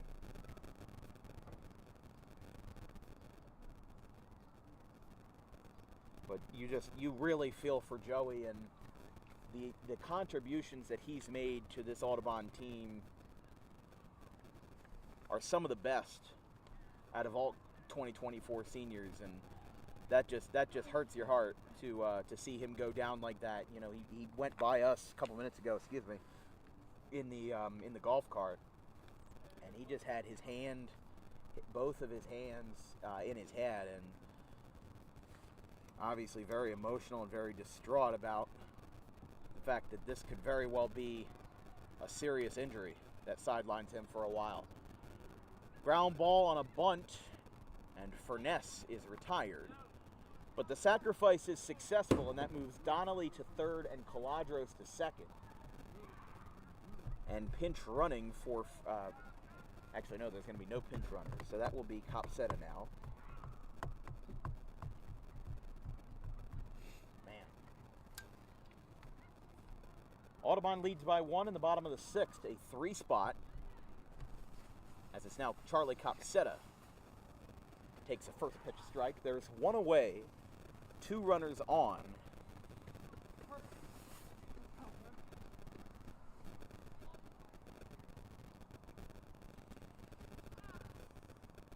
A 1. Copsetta rips one off of Evan Gonzalez on the mound. The second baseman, Khan, slips the throw, and that's going to be an unusual RBI ground out.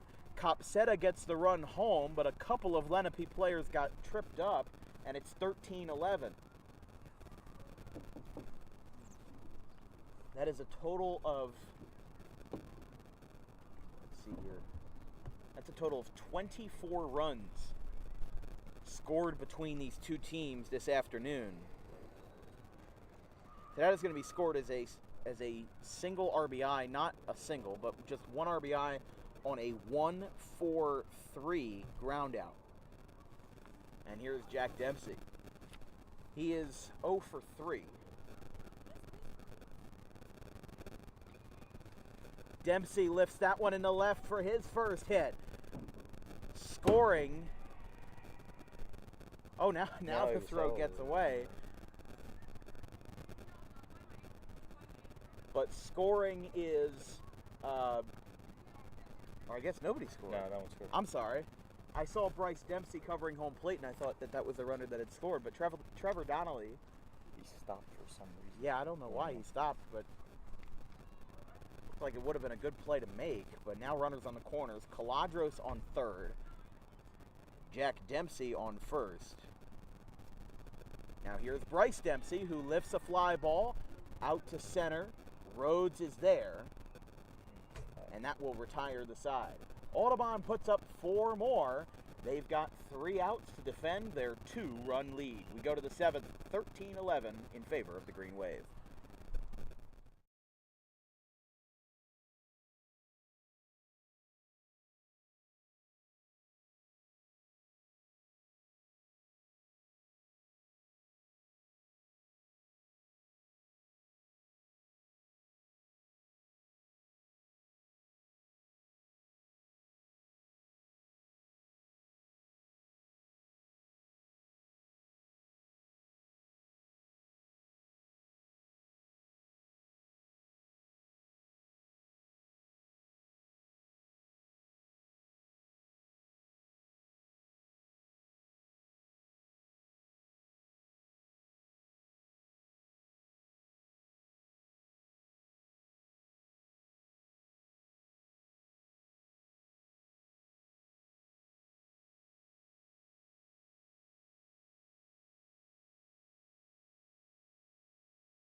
All right, RJ Homa pitching in the top of the 7th. Again, we'll give you an update on Joey Slavin when we get the chance.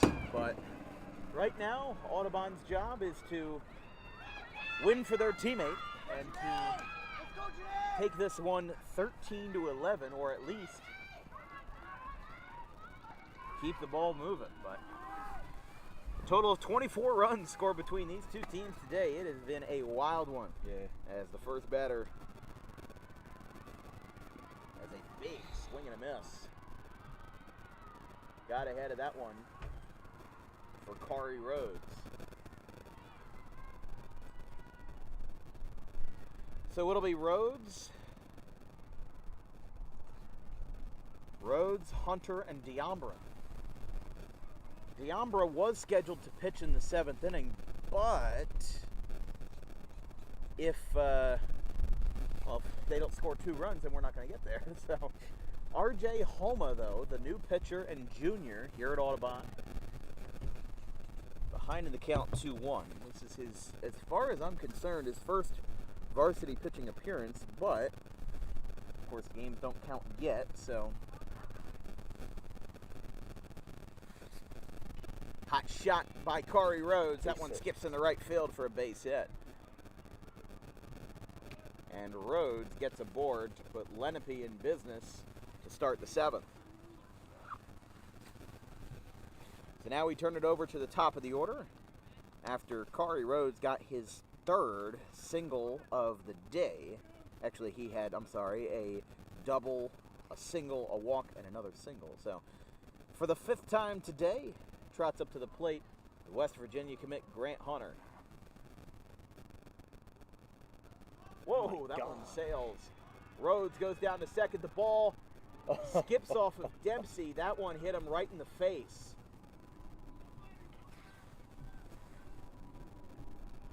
Dempsey's going to have to walk that one off, as that one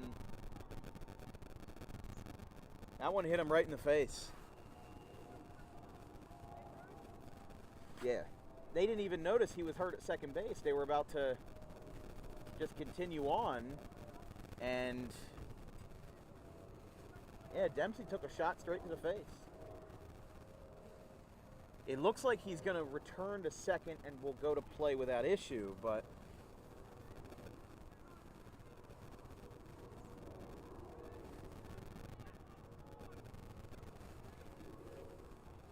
a couple of changes defensively. As now Josh Nolan is at first base, replacing Slavin. There's a strike, 0-1. Kari Rhodes on second. The tying run at the dish for Lenape.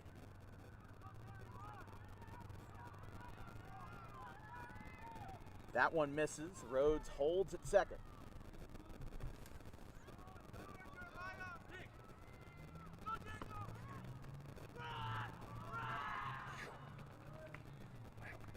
Two one.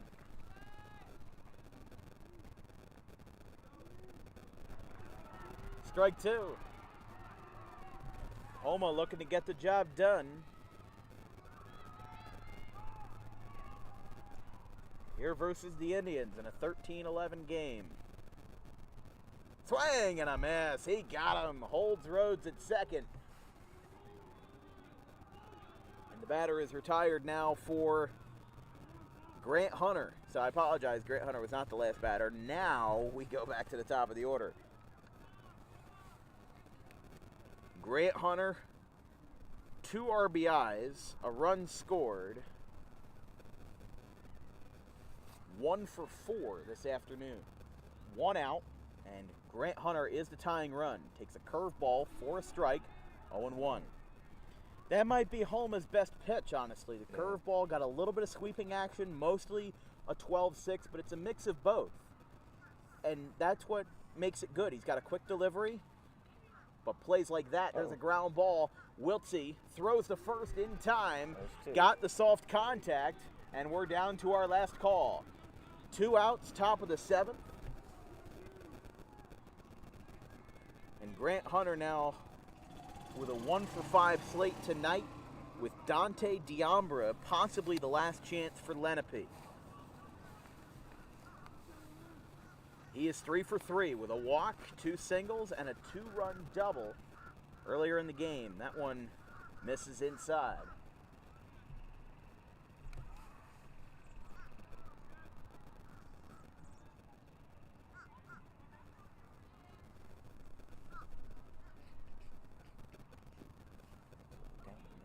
Damn. 2-0.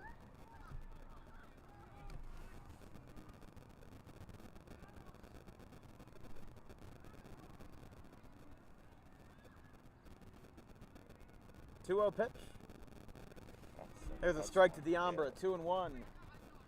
If this ball game were to continue, Andrew Shank would be next. He's actually 1 for 1. He has a walk, sacrifice, bunt, a single, which is the only at-bat that counts, and a walk. That one's up high, 3-1. Homa in a little bit of trouble. Remember, the batter at this point, Deambra, is the tying run. Could make things interesting here in the 7th. 15 pitches so far and just 1 out recorded for Homa. There's a fly ball, foul ball, off the netting, and it's 3-2. All right, we've got the last call, 3-2. 2 outs, runner on second, 24 combined runs between these two teams, including an 8 spot for Audubon in the bottom of the 3rd. They were down 4, then they were up 4, and they never looked back. Changing the lead back and forth with Lenape, the 3-2, inside corner, got him!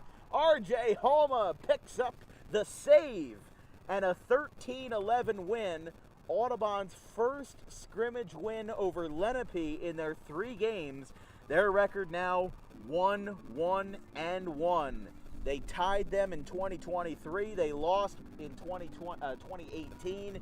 And now in 2024, they've got the win. Stay right here. We've got our post-game interview presented by Harper Driving School. We'll be right back.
All right, ladies and gentlemen, your player of the game presented by Harper Driving School. Driving into success with 95% success rates on road tests on driver's first try. It's Trent Battle. Had an RBI on a sac fly in the first and really never quit from there. Had a whole bunch of singles, and even though you didn't have the most RBIs on the team, you helped them get the win, had a lot of crucial hits late in the game. You guys played your butts off. Highest scoring Audubon game in terms of runs scored since 2009 when Haddonfield beat Audubon in the playoffs, 15-10. And even though it was a scrimmage, both offenses were hot. How did you feel out there today? It felt good. It was good to be back with the seniors after last week. We didn't want to have our seniors, but it was good to be back playing with everybody, and felt good being out there. Simple as that. I mean, Friday was definitely a learning curve for you guys. First scrimmage of the year, freezing cold. Clearview put up 9, and you guys just didn't have the answer for it. And it made me a little worried about Lenape today. After the loss on Friday, you guys seem to have bounced back. That 8-run third inning, you guys are going into that frame down by 4. Is the mindset just string a couple hits together and see what happens? And you guys rode the train from there. What was the mindset going on when you guys were down early? Honestly, the mindset's just chip away, like one inning at a time. Just go one inning at a time, one run at a time, and we'll eventually be there.